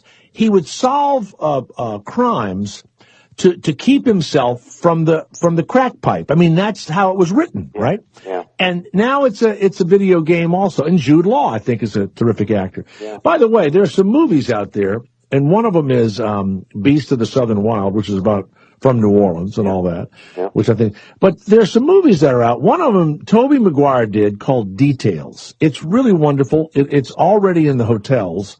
Never going to go past video, I don't think. I recommend you to watch a movie called Details with Tobey Maguire, and tell me what you think of it. I found it. He produced it, and it's one of these. It's hard to believe. It's really good. It's a great story. Wow. And Laura Linney is in it. Yeah, but Laura Linney? I love Laura Linney. They didn't release it because there is a violent end to somebody in the film, and I think I think they were worried about anti-abortionists. I swear to God. Wow. Otherwise, I don't know why them. I see a lot of these new releases. I just started doing that in the last couple of years, and I'm always shocked at some of these. One of them was with Greg Kinnear about an evangelical guy called not Revolution Road, but Salvation Boulevard, I think. Never came out in the movies either. Another fabulous movie. So, do you do any of those independent films? Do you ever do one of those? I've done a few, yeah. Little films. Sure, yeah. When you did Spinal Tap, did you think it was going to be a big movie, Spinal Tap? When we were pitching it to studio people, we would say, look, this is a story that everybody knows because, there's 40 million people who've taken guitar lessons and everybody follows rock and roll and all that. I thought if it got made and got out, it would have a nice little run. I thought it would do okay. Mm-hmm. I never anticipated it would, have the life that it's had. That's just been amazing. Next year's 30th anniversary of the movie. I know. Yeah. And have you done two? Was there a two? Did I miss that? No, we did. We did a 2-hour special. Actually, it was an hour on NBC, and then it was 2 hours if you got the DVD. Where it was built around Spinal Tap actually playing at Royal Albert Hall in London at the end of our tour, and we went to supposedly back to our hometowns, and so we did video that fleshed out that accompanied the actual concert footage, and that's as close as we have come or would come to doing a two. That the 1-hour version, by the way, had this great concert footage from Royal Albert Hall and this really funny stuff with Chris and Michael going back to Squat Knee, and I went to my character's hometown. Squad. NBC bought it and aired it at 10 o'clock on New Year's Eve, the single worst time slot in the history of American television. Now, is that because, they knew what they were doing? They hated it? Yeah, Don Ohlmeyer hated it. Don Ohlmeyer hated it.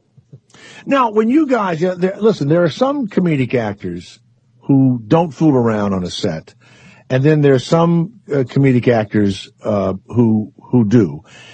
When you were doing Spinal Tap, and you guys are so straight, and is there a lot of laughing when you were doing it? No, I don't think so. I imagine that. Isn't that funny? Is Christopher kind of a serious comedic guy? Yeah, but you know what I mean? Yeah, but it's also, those low budget movies, you don't have a lot of takes, you don't have a lot of tries. So you're sort of focused on getting the few, the 2 or 3 takes you've got to get it right. But there's I always noticed when I was doing episodic television that the comedy shows were the grimmest places to be around, and the places where there was fooling around on stage were ER and Chicago Hope, where they're, That's okay, right. Action, oh, look at this blood. They have to fool around. Saturday Night Live, is the famous place on the planet. I know. I just always am shocked at the backstabbing and the craziness. 30 Rock is going off. Is it tonight, Garrett? Is the last night of 30? Yeah, nobody cares anymore. The last night. There was a bunch of articles about they wish they had just stayed with telling the real story of the behind the scenes, but they didn't. Harry, I'm going to say goodbye to you, and I'm definitely going to take you and the wife to dinner next week if we can get a reservation at a good place. Otherwise, we'll just go to my favorite place, Wrap It, where they just serve these wraps. Let's end. Yeah. If you have now you've got yourself free wraps for the week just for saying that. That's right. It's right there at it's on Magazine and Jackson Avenue. A lovely little spot. Right on the heart of the Magazine Street district here in New Orleans. Bob of New Orleans is calling. Yeah. I'm going to end our interview with the great Harry Shearer. And also, Garrett, have you found the Dr. John song? Is that available to us? Do we have that? Only 30-second previews. Oh, God. What's the matter? We don't. They may not play you on a certain channel here. We only have the songs, right, Garrett, that we play in the in the system? Is that how it works? I don't know. Well, you're going to commercial anyway. Just play the 30 seconds. We'll play the 30. Yeah, we know what to do, Harry. Okay, thanks. If you don't mind. And don't play the airline commercial next to the news with the air crash. Okay. How about this one? Yeah. I was at a radio station once, and these are you played a up tempo, a medium tempo, and a slow. Then you then you went backwards. Then you played a medium tempo, and you finished the whatever, all this stuff, the up tempo, right? All of these things. We had all this kind of stuff. Yeah. And so one night I'm on some station, and I had played a female, and then I played a male back. I played back to back, and the guy called up and he says, "Look, I told you not to play two females back to back." I said, "Well, the second song was Wayne Newton. Does that count as a?" I didn't even know. I didn't know what the fuck. Those were the hardest days for me. I could never keep that programming shit straight. Oh, God. It didn't make. I was in programmed radio for many, many years, and we really did have signs everywhere and lights that went off. And I hear people in radio, even at our building, right, Garrett and Christina? It's heavily programmed. A lot of these stations, right? Yes. It's a silly group of individuals, and it's a power trip. I used to, not that they didn't have some good ideas, and I was a program director too, but I will tell you, if that's true, then why even have anybody talking about anything? Listen, Jay, when the talking computers are ready, they won't. PDs would love nothing more than to not have any humans that they have to, control. Do you remember a guy named Humble Harv in L.A.? Humble Harv killed his wife. Yeah, killed his wife. There was a big trial. My partners, David Lander and Michael McKean, and I had a radio show called The Credibility Gap. We did a sketch about the trial, and we had it was like a noir version of it. And we had a character who was a program director at the radio station, and just trying to who turned out had killed the wife in our version for reasons of his own. But anyway, he's talking about the problem of having these guys working for him. You don't understand these people; they're monkeys. And that's really the way program directors think. Oh, absolutely. But also Woody Allen, and he's not kidding. And I've worked for Woody. I don't know if you've worked for him or not. No, I haven't. He says about actors, well, all you need to know about actors is just watch them eat. But that's true. Yeah. And he's a good, nice guy and all, really funny to work. I did a play for him. He was interesting, but he stays as far away from you personally, as he possibly can. And you are, doing his bidding, and that's, kind of the end of that. Well, that was really thought about actors too. Did he ever get laid? All these movies, did anybody ever go down on Alfred Hitchcock? I don't know. Yeah. He had the bird. He did. We had Tippi Hedren on years ago, and she was kind of kooky, in real life. Really? And, yeah, very kooky. But I actually kind of like that movie on HBO. I like that. I didn't see it. It's pretty good. Bob from New Orleans. Oh, Bob, boy, what a memory you've got. You must take that St. John's wort. Bob of New Orleans, Harry Shearer is here. What did you want to say to us, Bob? Hey, Jay. Hey. Mm-hmm. I was in the store over there by Delgado, me and my wife picking up some pots and pans, and Harry comes walking in the door, hair a little messed up, flip-flops, and looked to me like pajamas. He walks up to the counter and says, "I'm here to pick up a waffle iron." And my name's he said, for Harry Shearer. And the lady looked up and said, "Who?" And he said, "Harry Shearer." And I'm giving my wife the elbow. And the lady calls back for somebody else to come out, and she says, "Who's this for?" And he said, "Harry Shearer." Me and my wife go outside and get in the car, and here comes Harry coming through the door with a waffle iron that looks to be about 70 pounds. And hello? Yeah. I'm listening. It's wonderful. Go ahead. What, the accent? No, all of it. Just keep telling the fucking story. It's wonderful. Well, I wanted to ask him if he was in the restaurant business or he has a big family. He needs a waffle iron. No, it's like 70 pounds. First of all, Bob, wonderful. That's your Bob. If there is a quintessential New Orleanian, Harry, you'll admit Bob is it. Harry, is that a true story? That's the call of the day, Jay, right there. It is. That's the Jay Thomas on Sirius XM. Call of the day. I got some of that insurance y'all looking for if y'all want to hook up and over Harry's and eat some waffles. Bob, you give your wife the elbow from me, will you? Now look, Harry, did you get a 70-pound waffle iron fixed? I love waffles, and I bought like a department store, like a Macy's waffle iron, and I don't mean to insult the nice people at Macy's, but it's a toy. Oh boy! And I finally decided, you know what? Get serious. Go to the restaurant supply house. They got to have a good waffle iron that makes like decent waffles. Damn. So I went to the restaurant supply place, and I was wearing flip flops. So sue me. Wow. And it's when you get professional restaurant equipment, kitchen equipment, it's not like the toys that you'd buy in the department store that are made of, paper with metal glaze. It was huge. Yeah, these are. It was huge. Now, when I come to your house, when I come to your home in the quarter, will I see the waffle iron that Bob has described? You will indeed. I'm looking at it right now.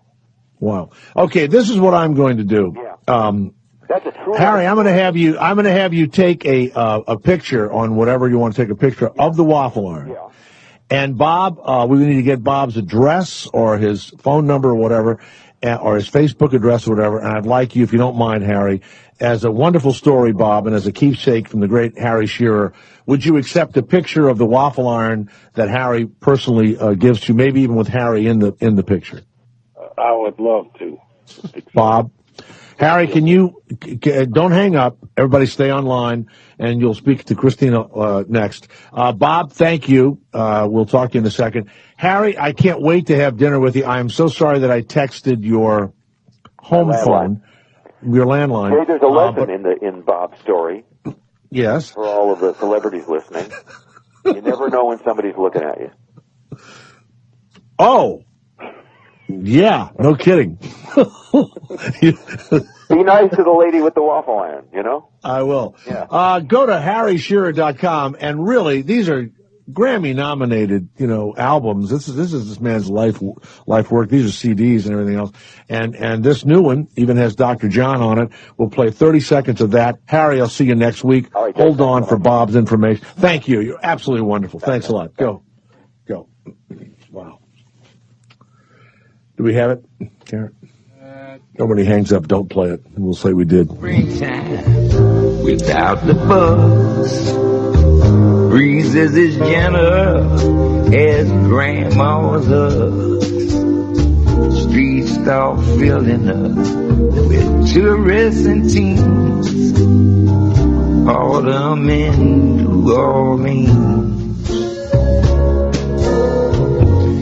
Saints back playing. The Jay Thomas Show. I got so much feedback saying they loved it. And I'm like, what show are you guys doing? Jay Thomas. He's the afternoon guy. On Indy. Sirius XM 104.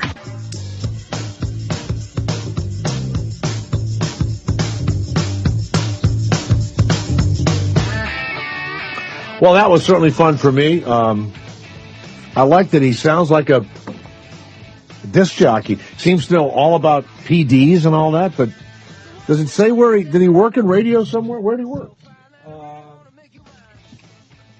I know I could have asked him, but that would have started a whole new interview, He's been on public radio forever, but I never see where he worked as a DJ, but he knows how the records are played and, soft, middle, and, up tempo and all that stuff, You never worked in music radio, did you, Garrett? Ever? I worked on WNEW, the classic home of rock and roll or whatever. Really? Well, who was the program director? When I first started with Opie and Anthony, we played music. During, at like 2 to 4 songs an hour or something, and then that slowly faded away. But the rest of the channel was music. You know, I think when I was on, I don't know what channel I was on, but I think they made fun of me or something, and I went on their show. Do you remember that? Were you there then? Or they called me at home or did something? Yeah, that does sound familiar. And my people got upset with me for going on their show. But I think they praised you about something. Yeah, they did. Yeah, they said something good. So I went on there, and the program director, you know, Javier Lopez, whoever was programming my station, you know, the only guy I know that ever, you know, sweated through a velveteen sport jacket. We said, well, why did you go on that show? I said, well, you know, they're well known and the whole, and I said, you don't think we compete with them, do you? And he said, well, yeah. I go, well, we don't compete with them. And go look at your rating book. That's what I said to him. Because you play classic rock. They were two white guys, right? Yeah. I'm playing, you know, dance your competition music. was KTU or Z100 or. Well, I put KTU on the air, so it was. I don't know who knows what, but anyway, no, it wasn't our competition, you know. Just So Harry Shearer had a radio show from 69 to 76 on KRLA 1110. Oh yeah. Yeah, that's a big station. LA was a big station. And since 1983, he's been host of the public radio comedy music program Les Show on Santa Monica NPR. That's a kind of a slow version of this show. It's a hodgepodge he does of satirical news, commentary, music, and sketch comedy. Doesn't that sound like a slow version of this show? Takes aim at the mega morons of the mighty media. Ooh. Doesn't that sound like this show? Yeah. Except it's just kind of slow. It's just a little slower version. And when I say slow, I don't mean, you know. The R word.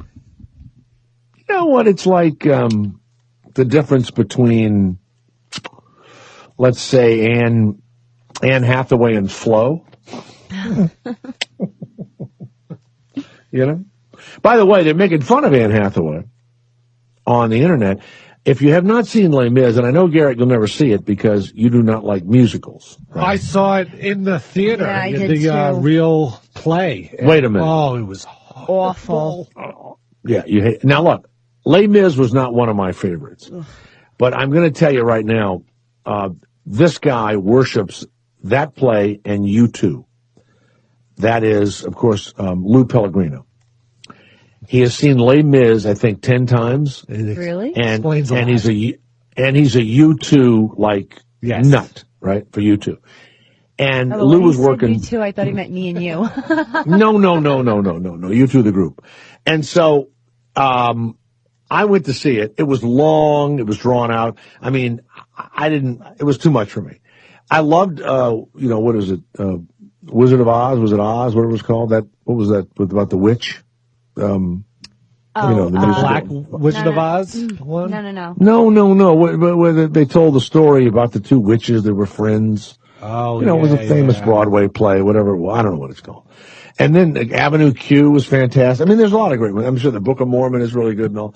But the movie, Les Mis, I did think it repeated itself a little too much. And what the guy did was he just puts the camera up so close to everyone, and it's gut-wrenching. I mean, it looks like they're in real pain, and it looks like they've been beaten and raped.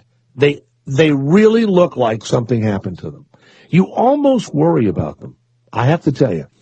When I was first starting out as an actor, sometimes you have to get angry on stage, and if it's a small theater and you get really angry, a director said to me, he said, look, certainly I want you to have energy, but if you get really angry on a stage, you're so angry, or vice versa, if someone becomes so upset, weeping and upset, it takes the audience out of the play. They become concerned about, you, the person, right? And so the art of acting or whatever is to stay in a realm that is believable, right? But it only lasts a long enough time, for it to be believable, and then you move on with the show. In Les Mis, the movie, this shit drags on for so long, you actually feel as though you're in the street with them and stuff. And so Anne Hathaway, they've got this, I don't know that it'll, unless you've seen the movie, it may not play, but you should seek it out. For those of you that have seen the movie, there's now a woman on the internet that's making fun of her and how intense she is. They probably have a clip. Christina, have you seen a clip of the movie, what they go through when they're singing? Well, I've seen several clips of just with all the press that's been going around. But I think you will like Les Miserables, Christina, the movie. Mm-hmm. I do. I mean, it's something that I would definitely wait for video. I wouldn't go see it in the theater. You know what? I'm not sure you want to see it on the small screen. Well, I think you want to see it on television. That's big enough, right? You have a 55-inch It's not mine. television. It's my roommate's. Yeah, it's not mine. Right. But I use it. Yeah. If you do watch it on that, you've got to make the screen Wicked. That's right. That's the name of it. Wicked. Mm. Wicked was the. I love that play when they tell the real story of the Wicked Witch and all that. But if you have a 55-inch screen, you have to make it go the whole screen. You know what I mean? Yeah. Don't letterbox it. And so that's why I think Anne Hathaway probably will win the Academy Award, for Best Supporting Actress. I think her mother played, I think, her same role off Broadway. So it. Come on. Yeah. So it's very meaningful to her. Anne Hathaway's mother? Yep. Wow. I got some emails here. Jay, you've talked about the Boy Scouts quite often, and you said that your sons were not allowed to be in the Boy Scouts any longer because of gays, of anti-gay sentiment. Boy Scouts. That's right. Well, the Boy Scouts are going to pull back a little bit. They're not going to check on sexual orientation or something like that. Their spokesman released a statement that they're discussing the potential removing of the national membership restriction regarding sexual orientation. What do you feel about this? Well, the Boy Scouts of America have had files on thousands of their troop leaders, one of which is William H. Macy, who has been in the Boy Scout organization for as long as I've known him. He may have left because of the gay thing also, or because he's so busy, but he was an assistant scoutmaster for years when he was a well-known actor. I just think that the Boy Scouts of America, I don't know what that is, but they had guys, a couple of thousand guys over the years, diddling boys, and they kept a file on them. And so I don't know who they were stopping. I think if you come in and you go, you're gay, everybody's got their eye on you right off the bat. I'm gay. I also think that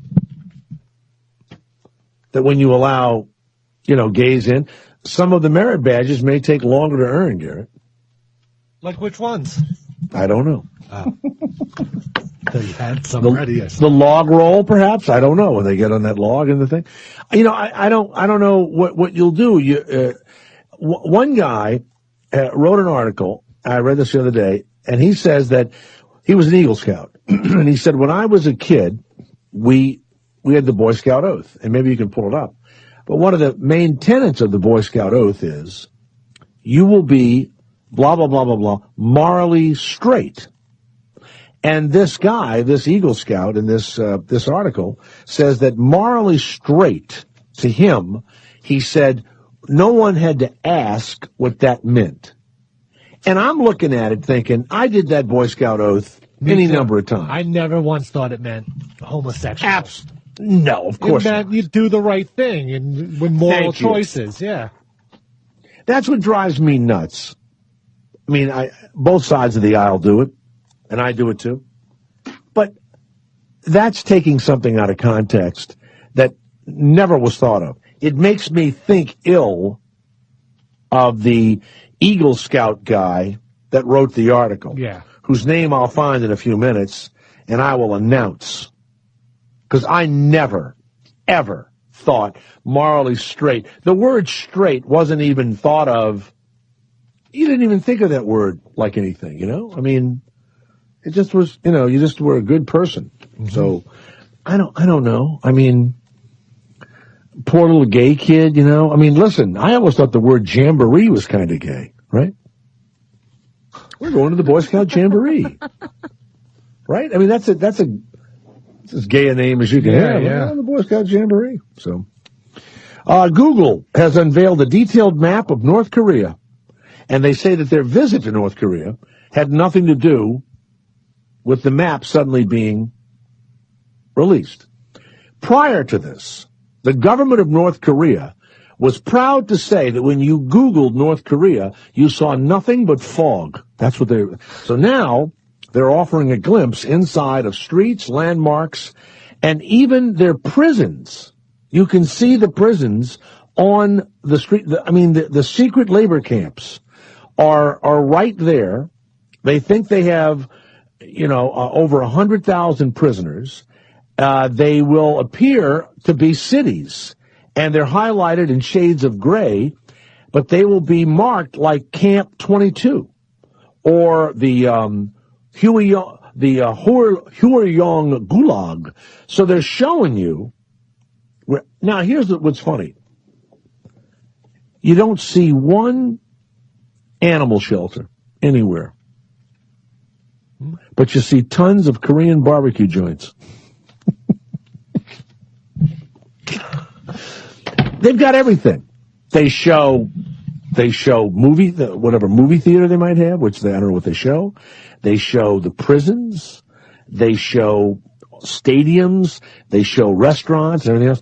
They have nothing humanitarian. There's no hospital. You don't see, any. You must be on your fucking own in that country. I mean, on your own. Now, I'm glad we got it. We know exactly where to send the drones now.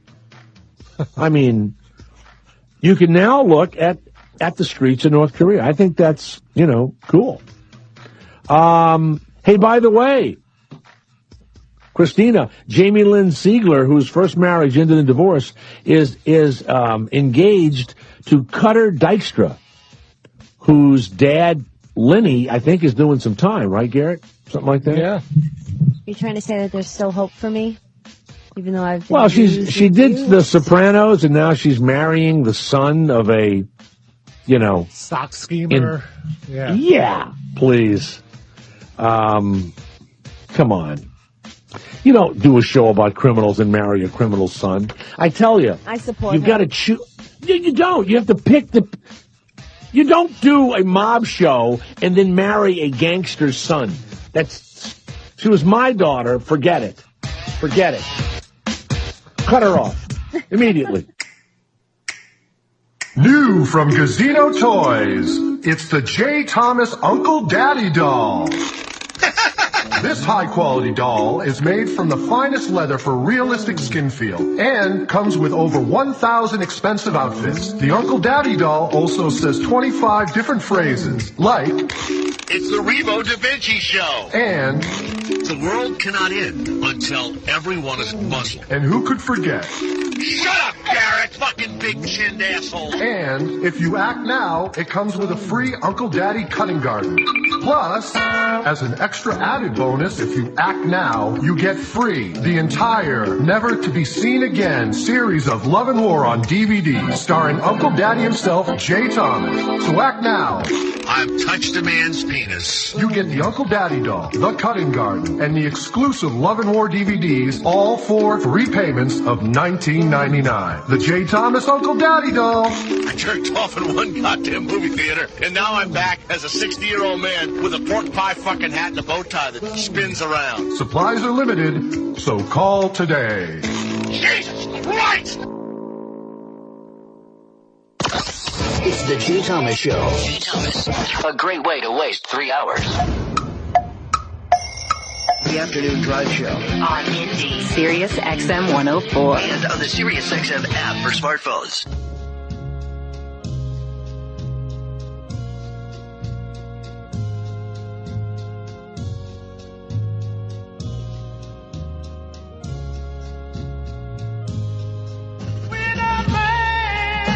Hello, it's me, Kermit the Frog. Yeah. Once I was a black singer named Percy's Pledge. Kermit the Frog. Better than the Michael Bolton version. Oh, my God. Or how about the songs he stole from the Isley Brothers that have the same exact names, you know. And he said, I have no idea how I got that. Do we have our guest, or is he gone? We lost him, I guess. This is an odd one because I might have been duped on this deal. We do have people that send emails and stuff and contact us and say, look, no, that's him. I see his number. I listen to the show and everything else, and I have a book or a movie or a record or something. So I received this long missive from James Moore. Is James there? James Moore. Hello, James. It's Jay Thomas. How are you? Hey, Jay. How are you doing? Good. Well, you know, I received this very long message from you, or you sent it to someone, and the thing is that I thought it was coming from you, and this is okay. But do you listen to this show at Sirius XM, or you just were looking to be booked on a radio show?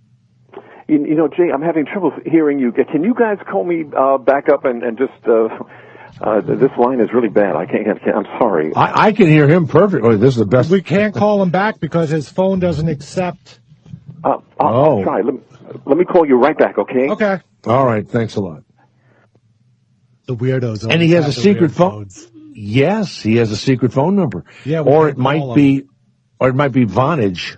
You ever go through Vonage? No. Yeah. That commercial? Well, no. You have.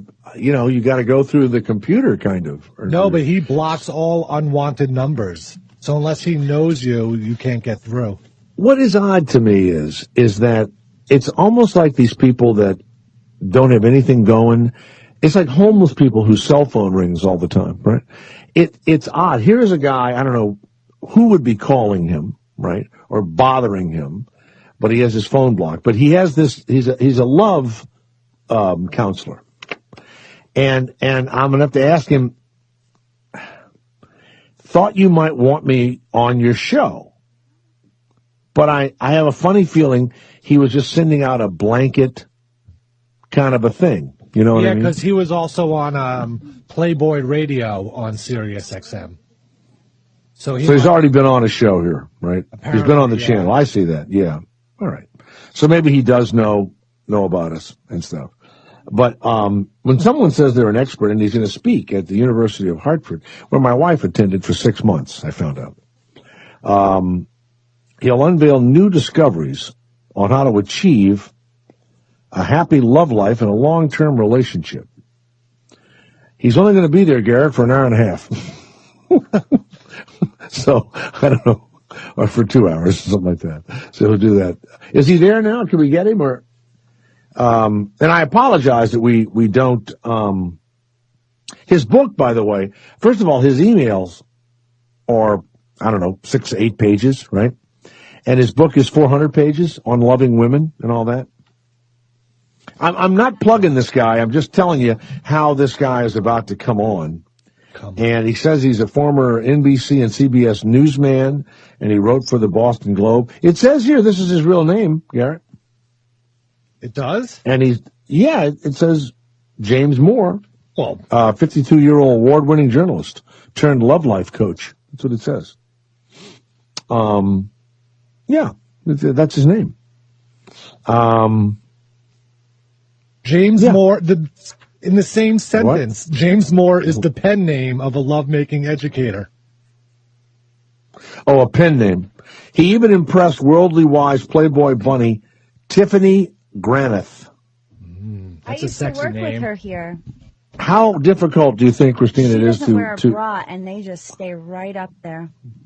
They're fake. I know, but I couldn't stop staring at it. I couldn't believe it. It was like gravity did not exist on her body. So we're never going to get this guy back on, He's right? supposed to be calling us. I'm not really sure. He seems a little You know what? I apologize in advance. I screwed up. I probably should have looked at this more carefully, but I thought, well, he's kind of a nutty guy. We'll have him on, and the other thing. I would also like. There he's trying. He's trying again. If we can't hear him, I'll tell him we'll do it some other time or something. I was trying to be nice to him. Can you hear me now? I can. This is great. All right. So James Moore James, that's all right. On lovingwomen.com. Now, you were a news kid. Now, my question was this. I know you've been on our Playboy channel one time. Do you listen to the show, the Jay Thomas Show, or did you just send out a blanket kind of you like to appear on the show? It's okay. A friend of mine has Sirius XM, so we've listened to you from time to time. I don't have it personally. I see. And I'm a big fan of yours. I mean, I've been following your career ever since you were on Shearer, so I was, Well, I have people on who worship me, so that's one reason why I say if you have a book or you have music or you're a love doctor of some sort, I will have a person on when they say, hey, I listened to the show and I need a break, and I'll put them on. Now, you're going to be appearing this weekend at the University of Hartford that my wife attended for, I think, 6 months or a year. Oh, cool. Actually, it's a week from this weekend. It's a week from Saturday at 1 p.m. At Wild Auditorium. I'm doing a class called Better Love Life, Better Relationship. It's all about, making your relationship or your love life, if you're just dating, much more exciting and make a relationship last once you get into one. You say here that even your ex-wives think you know what you're doing. I don't quite understand that one. Well, I just had one ex-wife. The person who got me to write this book was a girlfriend from about 10 years ago, and she kept saying to me, "You've got to tell other men what you know about women and sex." And she was after me for 2 years. A very smart gal. She runs an upscale woman's clothing shop in Albuquerque, and so she'd take me to the store and she'd say, "See, there are no books out there for men like what you could write." And that's how On Loving Women got started. And it took me 8 years, but I finally finished it last year. And so you will tell men, mostly men, how to make love to a woman in a way that will excite her better or more long-lasting love-lasting movements, some sort of special movements. Well, I've got my own take on things, Jay. For one thing, I discovered a whole bunch of new erogenous zones, I beg your pardon, that I have actually had to name because nobody came up with them. What's funny? You said erroneous zones. That's pretty funny. Where, you go in there. Oops, that's the wrong hole. That's an erroneous hole, Garrett. Yeah. I actually studied. I spent 8 years looking up researching what other people knew about the female anatomy. You almost said looking up a female anatomy. It almost sounds like an extension of the Harry Shearer interview, except he's now playing. I met him in New Orleans. Yep. He was just on before you, and I'm from New Orleans, so I'm down here. So now the G-spot, and this worked once. We had a kooky woman that came on and wrote a book called The 1 Hour Orgasm. You ever heard of that woman? I did. I heard about that. Yeah. So she came on and she never really said anything, right? So I said, well, what exactly is it? And she said, well, if you take your index finger and you put it inside of a woman and you do the come hither move, right, that's where the G-spot is, kind of up and a curly, almost like you're fish hooking your finger, but you do it gently, and that will give her an incredible orgasm. Well, I tried it literally a couple of weeks later. I tried it on a loved one, and I was told that was fantastic. Now, is that where the G-spot is when you put your finger in there and you do that come hither thing and it's up there? I'm going to send you my book because there are many, many ways to stimulate a G-spot, and that's only one way. Matter of fact, if you just press it's on the upper, they call it the anterior wall of the vagina. It's at the top. If you're facing a woman, it's right below her stomach. Well, this is theater of the mind, and I know when you're at Hartford, University of Hartford, and a week from this Saturday, you'll be able to, you have diagrams and stuff, I'm sure. Right. But it feels like a prune, Jay. What feels like a prune? Where's the prune feeling? The G-spot. You can feel the ripples. It's kind of a swollen prune feeling. And is it kind of up and hidden in a corner? It's like no. It's right inside. It's right inside. It's about an inch. It starts about an inch or less from the entrance. And if you just press against the back of it, you can bring on an orgasm without moving. I mean, there are many ways of doing it. I also now realizing sometimes if you lick the G-spot too much, Garrett, it makes you go to the bathroom much like a prune. You can't get your tongue that deep. You like that? You can't get your tongue that deep. So it's not tongue lickable. The G-spot. No, it's not. Boy, that'd be unbelievable, wouldn't it? Unless you're like Gene Simmons, maybe. Right. Now, Christina is here with us, and when we talk about the female anatomy, since she has one, we thought we'd ask her. Christina, are you aware that you have a prune type G-spot in your body? I wasn't aware. No, this is all news to me. It was actually identified, Jay. It was identified in 1672 in Holland. A Dutch wow. A doctor identified it. We are behind the times. We're late on the G-spot. That's right. In 1672. That's right. Some guy in Holland. It had to be with a hooker. Had to be with a hooker, right? Prostitute. Had to be. Reiner de Graaf discovered it. Mm-hmm. And then in this country, it was rediscovered in the 1940s by a guy named Grafenberg. And then Beverly Whipple popularized it in the 1980s, but she didn't discover it, and neither did Grafenberg. And in fact, there's some evidence that the ancient Chinese knew about it. Well, I think if you get in there and you rub around a little bit, do a little Kama Sutra stuff, and you kind of bump into it. Now, Christina, is your G-spot, do you think, in your lifetime, is it something that a man really doesn't look for? It's usually get in, get out, and get satisfied for the other person. Wow. You know? Ooh, wow. What's up with that, sir? Do you know, so, James, that's what you're trying to stop. What's up with this selfish generation? The mean length of intercourse is 5.4 minutes, according to a recent study, and that's way too short. And so one of my chapters is all about control and beating premature ejaculation, and it contains very effective, unique methods, practice techniques and routines to gain control so that you never have a problem again, and you can last as long as you want to. I get all these crazy ads.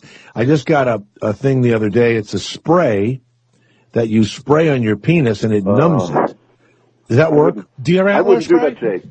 I wouldn't do that. It's deer antler spray. No. You know, when you're dealing with chemicals, you can cause nerve damage and everything. I wouldn't go there. Mm-hmm. You don't need that. If I sincerely, I have a whole chapter on that, and it's stuff that I did as a kid to get ready, for my first sexual experience. I wanted to be a good lover, and I came up with these great exercises that I did. And so when, even at the age of 17, when I had my first sexual experience, I could last forever.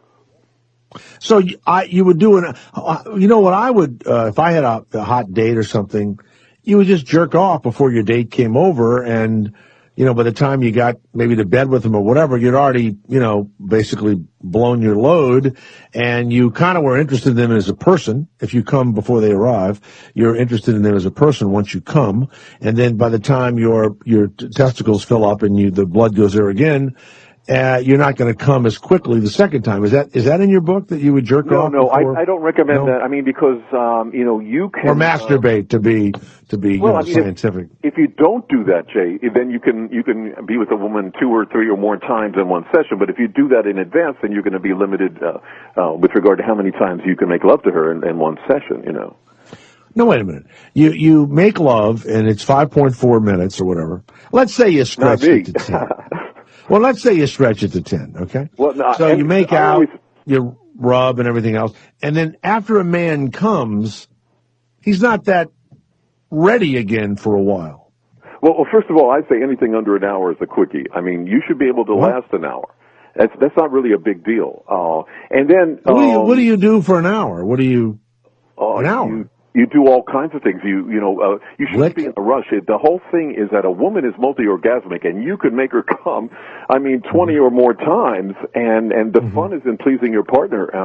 I just, the whole rush of getting aroused and everything for me is there's no goal in sex for me. It's all about feeling all the micro feelings you go through, and I almost feel it's a drag when I come because the process is over for at least that amount of time. Many times I can bounce back and do it 2 or 3 times in one session, but it all depends on the woman, and it depends on how long we went at it and whether she wants it to continue from that point. Now, it says here you're an award-winning national speaker. Who gives you an award for telling people they can last an hour? Oh, among other things, I was in the Toastmaster organization. I still am, actually, and I've been in contests. I made it almost up to the national level. I've gotten as far as the next to the national level, which is very, very high.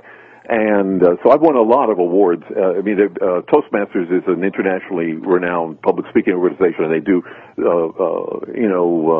almost Olympic-style public speaking, speech contests. And I've been involved with those, and I've won many, many awards in that, for example. But usually you just think of a public speaker, they're going to tell a story about how they, became the CEO or how they overcame addiction, or they were hurt in the war or whatever. I don't know, you're kind of a Casanova kind of a guy. You're giving, sex advice. And I would think those Toastmaster people, they're kind of like Kiwanis Club people, aren't they? Not really.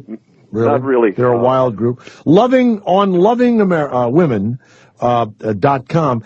Does it have L-O-V-E in it, or did we misspell it? It's O-N-L-O-V-I-N-G W-O-M-E-N. Yeah. Now, Christina, since you are the woman here in the room, has a man ever made love to you and then it lasted an hour? No. Oh my God. Would you like that? that? I would not like that. I feel like eventually I'd be like, get off. Well, it isn't an hour of pumping. It's not an hour of pumping. It's an hour of caressing and kissing I and wouldn't licking. mind so much then, as long as it's not penetration for an hour. Would it be toe sucking, James? You suck toes and that sounds good to. Yeah, that's a good one. I call that an orgasm booster, Jay. I mean, it's great. Like if you have your lady's legs in the air, for example, in a pseudo missionary position, and she's about to come, then you suck one of her toes, and she's going to go right over the edge. It's a great orgasm booster. But a point of fact, first of all, most women do like intercourse for more than an hour. But I also talk about in my book, what pleases Jane doesn't please Mary. So I don't believe in doing the same routine for every woman. When you make love to a woman, it should be according to her tastes and her likes and her dislikes. If she doesn't want to do it for an hour, you don't do it for an hour. You do it as long as she likes. That's all. So you're sitting somewhere in a bar or something, and you meet a woman, and I know you're a married man, but let's say when you meet, and they go, "Oh, hi, how are you? Nice to meet you." And you go, it's me, James Moore, really. And what do you do? Well, I'm in town. I'm giving a speech over at the University of Hartford. Really? What's it about? Unloving women, you would say. Does it make women want to? I mean, after they question you for a while, does it make them want to try you out? You mean if I were Eddie LeBec in Cheers? No, but almost it does give you a little star quality. Oh yes, it would, and I mean this. I'm being serious. If I sat next to a woman, and we've had them on before, and they are sex therapists or whatever, it makes every guy want to really talk to this woman for a long time, learning a little bit about sex, but also thinking if she's open to what she's talking about, this may be an interesting night for me. Have you ever had a woman say, I don't really mess around, but I will with you just to see what it's like? Well, I'm married now, so I don't cheat. But this is before. This is before you. I got plenty of women, and I remember the other day a woman who did that. She just wanted to go to bed with me one night and see what it was like, and she said to me, "This is great lovemaking." That's what she said to me afterwards. But I never did see her. I don't know why. Really? Maybe she was getting back. Sometimes women sleep with you to get back at somebody who cheated on them. But I do have that happen, Jay. And I always kind of tease women when I was single and tell them like if the subject of sex came up, I would say something like, or if they're complaining about their prior lover, I would say anything under an hour is a quickie to me, which is how I feel. That always intrigued them, and 9 times out of 10 they wanted to go to bed with me at least in the next week or 2 or 3. Now you know what, Christina, I'm gonna have to bring you back in here. Mm-hmm. So here's what happens: you get in bed, you start the rubbing and the kissing, you keep making out, and you don't go for the deep six. You just keep making out, you keep loving, and then the woman says, come inside of, give me your penis. And once the guy goes in there, he starts pumping and wants to go to fruition. So are you claiming, James, that let's say I don't want to come for an hour, let's say, right? Yeah. I would go in there for like a few seconds and then come back out and then go back into my toe sucking and my licking and my finding no. This, Jay, there are many erogenous zones on a woman. For example, there's many guys don't even know that the vulva is different than the vagina. The vulva alone has like a half dozen erogenous zones. Where's the vulva located? That's right in the front, and there's a place called the vestibule. It's a boat-sized depression in front of the. Wait a second. A vestibule. That's like a hallway. It's a boat-sized boat. When you say boat, didn't you ever hear of "Don't rub the old man in the boat directly on the top of his head"? Sure. Yeah. Sure. Now some women like what? that. Some Not women this don't. woman. It's a you don't like your little boatman rub? Not directly. No, that's uncomfortable. Isn't that the clitoris? Is that not the clitoris? Yeah, but that would be something that's a personal thing. And if I found out my woman didn't want it on the head, so you don't do it on the head. You do it on the side. You do it around. But that's a personal Side thing. is There are good. many women who like it. What about licking the head of the boatman? That's okay. Yeah, I mean, what you're talking about is personal. Many women actually like it, but that's part of a man's job. What he meets a woman is to figure out what she likes and what she doesn't, and go where she likes. But Jay, we get back. You know what I'm going to do? I'm going to go back and get a hooker tonight and see, and I'll give her like $300, and I'm going to look. I'm going to have you in here for an hour. If you really found that I've done a good job, give me just a little bit of a tip. Give me a little money back. First of all, Jay, I mean, when you enter a woman, you shouldn't be in a rush to go deep. You should be playing with the outer areas for a good amount of time, so she anticipates you going deep. Now, once you go deep, there are a number of orgasm triggers. There's the G-spot, but there's also the AFZ zone. There's the AFE zone. Where is the ASV zone located? I'm writing this down.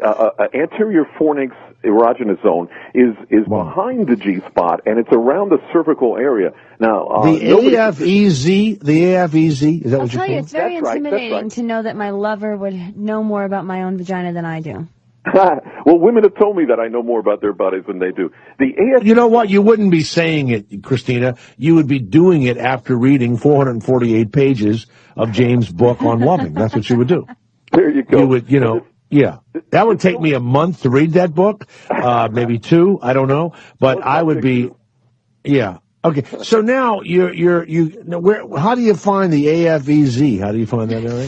That is behind the G-spot, and it's behind it. Do you have to knock on the door and it comes out? How does it? Right next to the LMNOP. Yeah, there you go. There's a little depression in there. It's about 3 to 4 inches, depending on how long the woman's canal is. 3 or 4 inches. Deep, and you just what you want to do with an AFE zone is to hold still, because if you hit it, she's just going to come with a gush of female ejaculation. By the way, which is another. No, wait. How do you if the G spot is kind of up and hidden? How do you get your penis? Your penis doesn't curl up. You'd have to do it with your finger. Hidden, Jay. The G-spot's not hidden, Jay. It's about an inch or 2 in, and and I teach you in my book is how to feel. You use the head of your penis. You feel for it. There's a ridge. When you go past it, you kind of pop. You feel like a little pop. So you know you've passed it, and so what you do is you go over it. With just an inch in and out. You don't go deeply in. You just want to get your head back and forth over that spot. They always say they like that, but you know what, Garrett? I always thought they were lying. I always thought maybe they thought that was all of you. You know what I mean? If you do it right, most women will have female ejaculation associated with the G-spot, and that's a gush of juices that come out. The Skene's glands in the front. What? Now I'm going to write this down. What gland is that now? The Skene's glands, Skene. They're on either side of her urethra, and most women can experience female ejaculation if you do it right, and it's a gush of fluid that's very similar. Is that the squirt? Is that a squirter? Yeah, yeah. It's similar to seminal fluid. It's similar. Now, when you're talking about all this, James, do you get a hard on when you talk about all this? No. To me, this is this is not clinical. If he uses words like vestibule. Yeah, the vestibule, that's like at a church where you'd wait for the priest to have his way with you in the vestibule. But in the vulva, there are a number of erogenous zones aside from the clit. And by the way, the clit has. Do you know that the clit has a major structure behind it? It actually goes around the entrance of the vagina, and it has some arms that go deep inside, and it has a stem that goes behind it. Have you ever given a woman an orgasm with the stem of the clitoris? You know what this is like? This is like you've driven by an amusement park for years, and you've just looked at the opening, Garrett, of the scary ride. You've not ever gone into the ride. You've just looked at the opening, and now you're about to take your first ride into the spooky spot. You know what I'm saying? No, I haven't. No, I'm embarrassed to say that I did not know that the clit kind of circled around, the vagina. I wasn't sure whether you were, going to be this interesting. I'm finding this very interesting. But cool. What I'm really hearing is if you manipulate it properly and take your time, there's a lot going. We know this about women. There's a lot more going on down there for them. I notice you're not saying anything about the penis. You seem to leave the penis. The penis is what? Just a. It's a very simple organ. Oh no! What? I talk a lot about that in the book, Jay, about the penis. I talk about the frenulum. I talk about the fact that you can get orgasms from the scrotum alone, by the way. A woman can tease your ball sack alone and make you come if she knows what she's doing. That's a different kind of orgasm. It feels completely different. A man has a prostate. If a woman knows what she's doing, she can make you come with that, and that's the most powerful. I know that. orgasm. You know what? And my proctologist can do it also. No, I don't think so. But usually, Garrett, he has like a little, one of the, what are they? There's a little cup they put the goo in to check it out later, so it's not so much fun, So, yeah. Okay, here you go, bam, whoop. Okay, there it is. Thank you. We've done good. That's something that very few women are good at. I've been with over 300 women, and only one was able to make me come with the prostate, but it's doable. As a matter of fact, it's been documented. And that's so you have an A to Z cutting edge guide of how to please women, and you will and of course marriages are just on the rocks, right? And a lot of people just aren't turned on by their spouse after a certain amount of time, and so the sitting down and saying, "Listen, honey, I've just read this book, this James Moore's book." And here it is, 448 pages, and you can see some of them are stuck together because I've been reading it for 3 minutes. Now, honey, I'm going to use some of the things I've learned in this book. Right. That would be a way to scientifically try and get your marriage back. That has nothing to do with whether you love each other. You would just say, look, let's do this scientifically. And take a nice bath, and you get her in the bed and everything else. And it sounds like you need lotion to do the things you want to do. You need, lubricants. As women get older, they sometimes need help. And I recommend, and I asked many doctors about this, I recommend olive oil.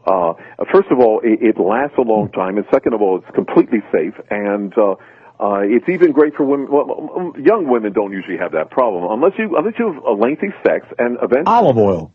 Olive oil. Now, would you use extra virgin or cold press? No, not extra virgin.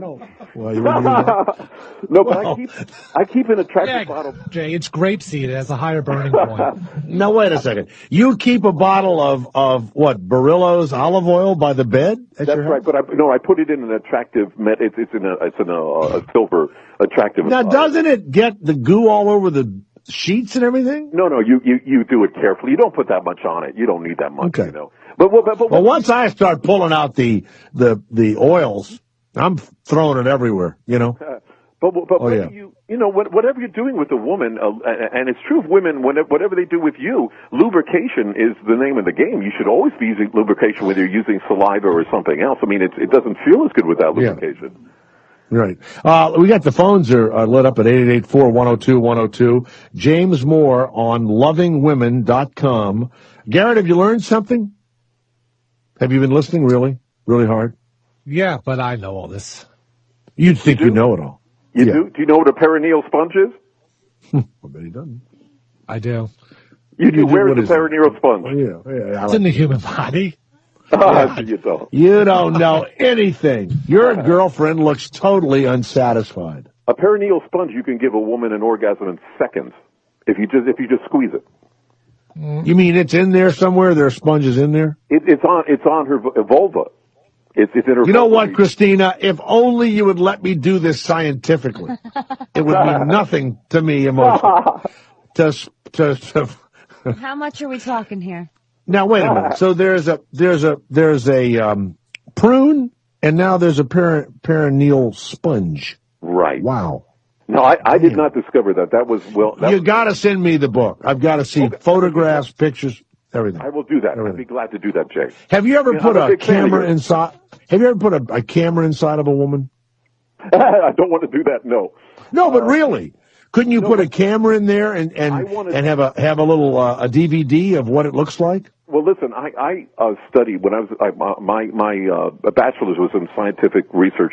I would love to get a grant someday to do real scientific research into trying to precisely locate the erogenous zones that I have discovered inside a woman, and I and others have discovered inside the woman, because nobody has been able to do, because the nerves are so complex within a woman, it's so unique, they're almost like fingerprints. They're different inside a woman. Nobody's been able to pinpoint the exact location of all these, but we know the general location of them. So I would love to do some real scientific research, and I'm probably qualified to do it.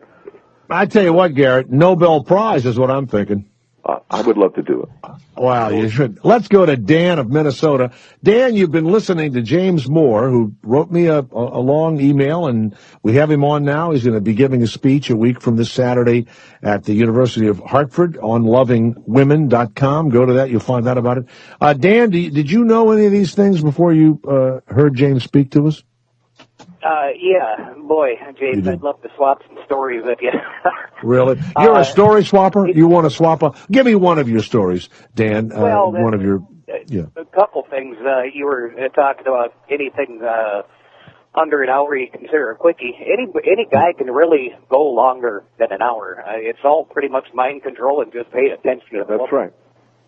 Now, wait a minute. When guys are trying to last a long time, I think they get bored with lovemaking. No. Oh, no. They don't get bored. No, not at all. What about when you think about baseball? Remember that? Oh, I'm about to come. Think about baseball, right? Your forearms get tired, or your neck gets tired, or things get and once you put olive oil in there, if some pasta doesn't come out of her about 10 minutes. Johnny Gazzino. Yeah, little Johnny Gazzino's down there. Some rigatoni better come flying out before the night. So Dan, you when you're listening to James talk, he's talking your language it's Kama Sutra type lovemaking, correct, Dan? Well, it's more like tantric, but it's a different approach than tantric. Mm-hmm. Dan, would you go out and buy the 448-page James Moore on Loving Women book? I might have to check that out. I think the easiest one for most guys is the G spot right on the inside. I call it the spongy spot, but the spongy spot. If you press on that, I mean that it pretty much any guy should be able to do that too, unless you don't have any fingers. I don't know. No, wait a second. You go inside of the vagina, and it's right inside, like the almost the length of the first joint of your index finger, and you just press up right there, James. You just press. You on. Go to the back of it. You have to go to the back of it, and then you press as if you have to put. It's a pressure point orgasm, pressure point orgasm kind of thing. So you put a good amount of pressure on it, just hold it, but firmly, and she'll come within seconds, and often with female ejaculation. Garrett, please. For science tonight, please. Your girlfriend's not listening right now, Garrett. She doesn't like that. How do you know? You've never done that. That's the one move everyone knows. The come here move. It is. No, it's not a come here move. No, it's not coming. Thank you. Like in that spot, in that area. You just hold it. Yeah, you're not holding it, but I meant that's, in that area. What? I've asked you a million times, try some of these things that these experts tell us in this incredible I've tried it all. Program. No, you haven't. The connoisseur. No, I tried that. My girlfriend doesn't olive like oil? You've tried olive oil. I doubt it. You dipped a little bit of bread in there? I don't think so. I use hot Dan of chili Minnesota. Dan of Minnesota. Now, Dan, are you married or single? Dan? I'm married right now. But I wanted to say to Dan. Well, wait, James. Yeah, no, Dan, are you married or single, Dan? I'm single. I have a girlfriend. And you work her over, and she loves all this experimentation and finding the different erogenous zones, right? Usually, yeah. There's times she just wants to hurry up and get it done, but so then you Really? there again, mind control. You just got to do your deal and Now, James, what about that? The woman says, enough with this, just let's get it done. Do you ever do that, James? Well, I haven't run into that a lot because I think if you know what you're doing, the woman's not going to want you to stop. And there are many areas to make. There are many different places from which to make her come. So you're giving her different orgasms. And if she gets tired of a G-spot orgasm, then I go for the deep trigger, which is deeply inside the vagina. The deep trigger? That's one of your moves, the deep trigger? The deep trigger is an erogenous zone that produces orgasms. Robert Blake used that move. Inside. Where is the deep trigger? Now we got the prune, and then we have the sponge, and now I got to write down deep trigger. Where the hell is that thing? Well, it's accessible only from behind. Now, Tonto used that move too. Now, Jay, one thing that I'm sure Dan and a lot of other guys don't know is that. Thank you, Dan, very much. Thank you, Dan. Dan, the cum man. Thank you, Dan. Yes, go ahead, James. There was an fMRI study done by some French doctors not too long ago that showed that depending on which way you enter a woman, your penis ends up in a different location. So right. Now what about anal sex? Some women like it, some women don't like it. I mean, what's going on in there? Okay, most women like double penetration, the feeling of double penetration, but number one, most women don't like you to go with your penis into their anus, and second of all, I'm too big to get in there, so it's never worked for me. You have a big, giant penis. I just can't get in there. So, wow. But it Garrett, wait a second now. Wait a minute. Yes, yes. No, how about a new book on loving women with a small penis? That ought to be one of your books. That causes queefing. I tried to do that move from the pornos where the guy slaps his penis against the woman, and my penis kept missing and going between her legs. Never couldn't get up there high enough. There are some erogenous zones. She kept saying 3 strikes and you're out. Yeah, okay. There are some erogenous zones that I've identified, and by the way, double penetration, and I'm not suggesting 2 men, but it could be if a woman's into that. Double penetration, you could do it with a vibrator, or you could do it with a finger in the anus. A double penetration gives a woman the biggest orgasm of her life. Wow. Okay. Is that Bob from New Orleans that's calling us on line 5? Yeah. Garrett? Bob actually was here earlier talking about a 70-pound waffle iron. And now, Bob from New Orleans, you're back. James Moore is with us on Loving Women. Yes, Bob, what made you call us back, Bob in New Orleans? I seen James when he was in New Orleans. No, you Me and didn't. my wife were picking up some odds and ends at this sex shop. And he come walking in. His hair was a little messed up. Had a fist of Jack Daniels. No pants. All right. Thank you, Bob. Get rid of Bob, please. Bob. Let's go to Eric, who's in Mississippi. Now, Eric, have you ever, for 1 hour, all the way down on 6, Garrett? See number 6 right there? Eric, can you hear us okay, Eric? Eric? Hello, Eric? Let's go to New York. Let's go to Terry of New York. Yes, Terry, go ahead. Oh my God, Jay, this is hysterical and very funny. I've had sex with yes, you guys are hysterical. All the double entendres, the olive oil. No, wait a second now. We're talking about the inside of your love cavern. And James Moore says there are so many things going on. I've never wanted to get out of a building so quickly. I don't know who I'm going to find later, but I have to just exactly. That's also part of it, of course. But in my mind, I'm just seeing legs open and this cavern, and I have on a miner's helmet, and I'm going into the vestibule, and I'm going to start sailing with the little man in the boat. Now, Terry, has anybody ever made love to you for an hour and got in there and worked these erogenous zones like James has been describing? It's hysterical that you guys are talking about this because I was just telling my friend the other day. I'm in my early 40s. I was married for many years. I didn't really have sex with different men until I was like in my mid-30s. Then I probably have had sex with about 8 or 9, 8, 9 maybe. Mm-hmm. But sure. only one guy ever that I had sex with was able to give me what I considered the orgasm from inside, not on the clitoris. Only one.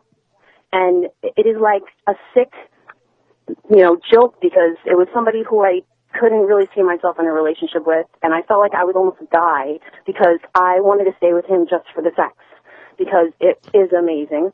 And now, did he have? Now, you see, here's the thing, and James, I'm going to have to say this: if you have an especially long penis, it seems like you can satisfy a woman. Did this guy have a long penis so he can get in there and get it good? He did, but he did it with his finger, Jay. It was finger. That's what I mean. What was he grabbing? Was he grabbing the man in the boat, the prune, or was he going back to the trigger? He was in the back of the He was in the back of the squishy area. The other thing, when you go all the way in, and then it's like a little knob, and you just touch it a little bit. It wasn't squishy; it was like bone, I think. I mean, hold it a minute. Hold it a minute, Terry. That's my penis hitting the table. It's unbelievable. Wow. I'm not kidding you. My dick is about to rip through my French jeans here. Well, look, Terry, thank you from New York. What is it, Terry? Go ahead. You sound like you have more to say. Yes? Yes? Oh, no, that's about it. It was very, very fun. Right. I was in my car for Wonderful. 3 minutes, and you cracked me up. Thanks a lot, guys. Thank you, James. I'm not kidding. This is wonderful, and I am so glad you wrote me, and I'm glad that we talked to you. But it's pretty amazing that you can talk about this, and I see that your wife is a PhD. Is that what you're right? So what right. Yeah. My adage has been, women that you find really sexy, like these, women in the magazines or the sex pots and all, they're the ones that want to sit around and let you know how smart they are, right? and sex is not the number one thing. Women that are incredibly smart, in my experience, have been the ones that want you to know how sexy they are. Yeah, so I know there is something to that. Yeah, they have always been smart and maybe been passed over by guys, even though they're attractive. But they can't forget the books. They know all that stuff. They want you to. So is that what you have? You have one of these smart sex experimenters. Now, do you have any children? Do you have any kids? No. Thank God. I've got stepkids. Well, they wouldn't understand. Do the stepkids think that that their mom is married to a sex weirdo? Well, we don't talk about this kind of stuff with them. Really? Yeah. No, wow. They don't think I'm a weirdo. I mean, when you put olive oil on the salad, you and your wife give yourselves a little wink, a little, hey. And by the way, I have olive oil that I use for everyday cooking, and then I'll spend like $30-40 on a really fine bottle of olive oil that I'll only use for dipping or literally making things called olive oil martinis. Do you have a special olive oil that you use? Not necessarily, but I do use a finer, and I do use extra virgin. I was joking before, but I do use a finer quality because it's going inside the woman. It's got to be good quality, yes. Well, wonderful. James Moore, good luck at the University of Hartford. Thank you. You always will have a place on the Jay Thomas Show on lovingwomen.com. And Christina, we'll give you our address, or Christina, you can give them the address in California even. I will definitely look at this book, and it will be, I'm just going to put it on the bedstand. I'll get it. I'm going to put it right by the bed. Yeah, Garrett. keep it away from the toilet. You can use toilet. it to prop up her ass. So big, like a pillow. I'll get it to you early next week. Oh, I don't know where this book came from, sweetheart. Look at this. You'll love it. My goodness. You'll love it. Yeah, I can't wait. James Moore, thank you very much. Hold on. We'll get all the information.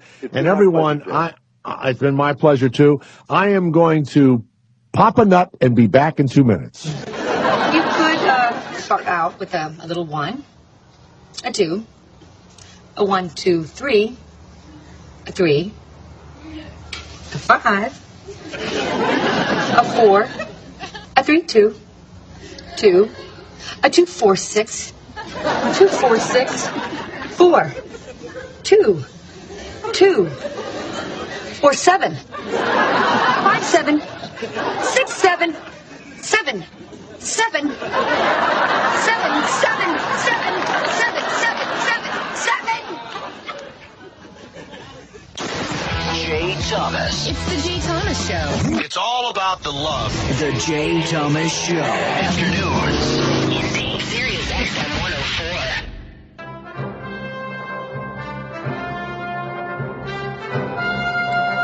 After that last interview, Garrett is now pushing all the buttons with his penis. Man. Wow. Now, Christina, you're in between relationships now, but does that make you wish you had somebody at home that you could? It kind of doesn't, because to be honest with you, I've been able to achieve my own goals just fine. Your own sexual goals. Yeah, I mean, I can do it you faster don't need than an you. I can do it better than you. I know exactly where I'm going. Well, here's how I look at it. I am okay. I'm confident. Here's how I look at it. Single. It's Sunday afternoon. You're with your boyfriend. Football season's over, Garrett. There's nothing to watch. And, maybe it's a little rainy out there. It's the, wintertime or whatever. And you start kissing and hugging and stuff. And you go for the 1 hour. And you get the olive oil out. It's like a relaxing thing. You're not going to want to do this. This guy, this James Moore, he apparently does it every night. He never I feel comes like I in. hate having sex with him. Well, he sounds creepy. There's no doubt about that. But all those sex people, after a while, begin to sound kind of creepy. But he's been with 300 women? Yeah. I don't know how you know that. Over 300 women. Yeah, he must have That just screams sexually transmitted chart. He has disease. a chart. He has a little chart somewhere. Some sort of a... Garrett, would you know how many women you've been with sexually? If you started to count, I mean, I don't... Yeah. You would. Are you allowed to say the number? It's less than 10. Yeah, mine's way less than 10. I've always been in long relationships kind of thing, so. I don't like the strange. I don't know how to, I would like the strange, I just don't know how to pull off, this guy would hate like a my one-night condom stand rule. or something. Well, condoms, by the way, can make you last longer. Yeah, it makes That's you another- last longer, and then, you forget about us down there, you might have to refresh it. Olive oil. Put olive oil on your rigatoni. You don't have to refresh anything. You get a little, Progresso, and that's going to be our new code. Let's make chicken cutlets. Hey, Garrett, that's going to be our code. I'm going to take it back to my room. I can take it back to my room and give her a little Progresso, Your safe word should be olive oil. Wow. Man. Scungil. Ew, gross. That's a safe word. Scungil. Fried calamari. Chicken nugget. Well, I just think that, as far as counting women, I just remember being single in show business and, some summers it was like so stupid that you got sick of getting laid. I mean, you couldn't go out without somebody, you go to the club or something and everybody was going, oh, she's with that, whatever, the DJ, the actor, whatever. It was like, you didn't have to do anything. I mean, it was like you had big tits. Even when you get have on big television. tits, it doesn't work for you.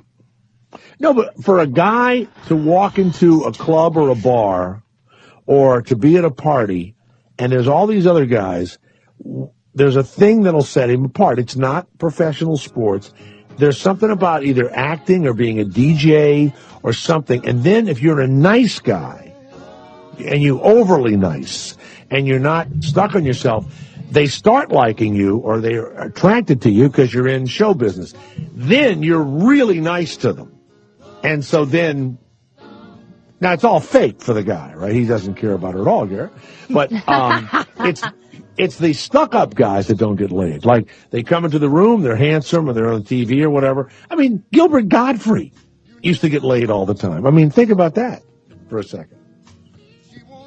Can you imagine Gilbert down there going down on you? Yeah, he doesn't have to. Oh, my God. He just stand my up and God. do it. Is that a rigatoni? Affleck. All right. Well, I'm going to give myself a 1-hour orgasm. Until tomorrow. See you later. Bye. Bye-bye. It's time for holiday cooking tips with Chef Jay. Here's Jay. God speaks directly to me.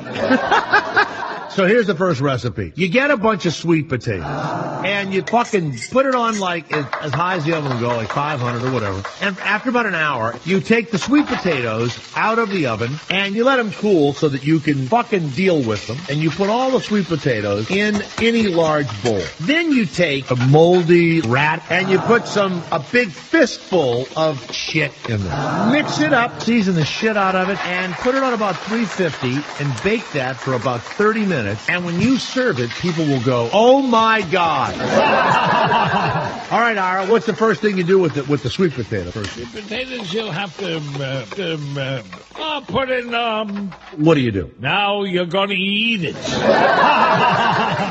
The next day, they're going to be licking their assholes to get the flavor back. That's the greatest compliment you can do. You ever see an animal do that? Good night, everybody, and happy holidays from Chef Jay.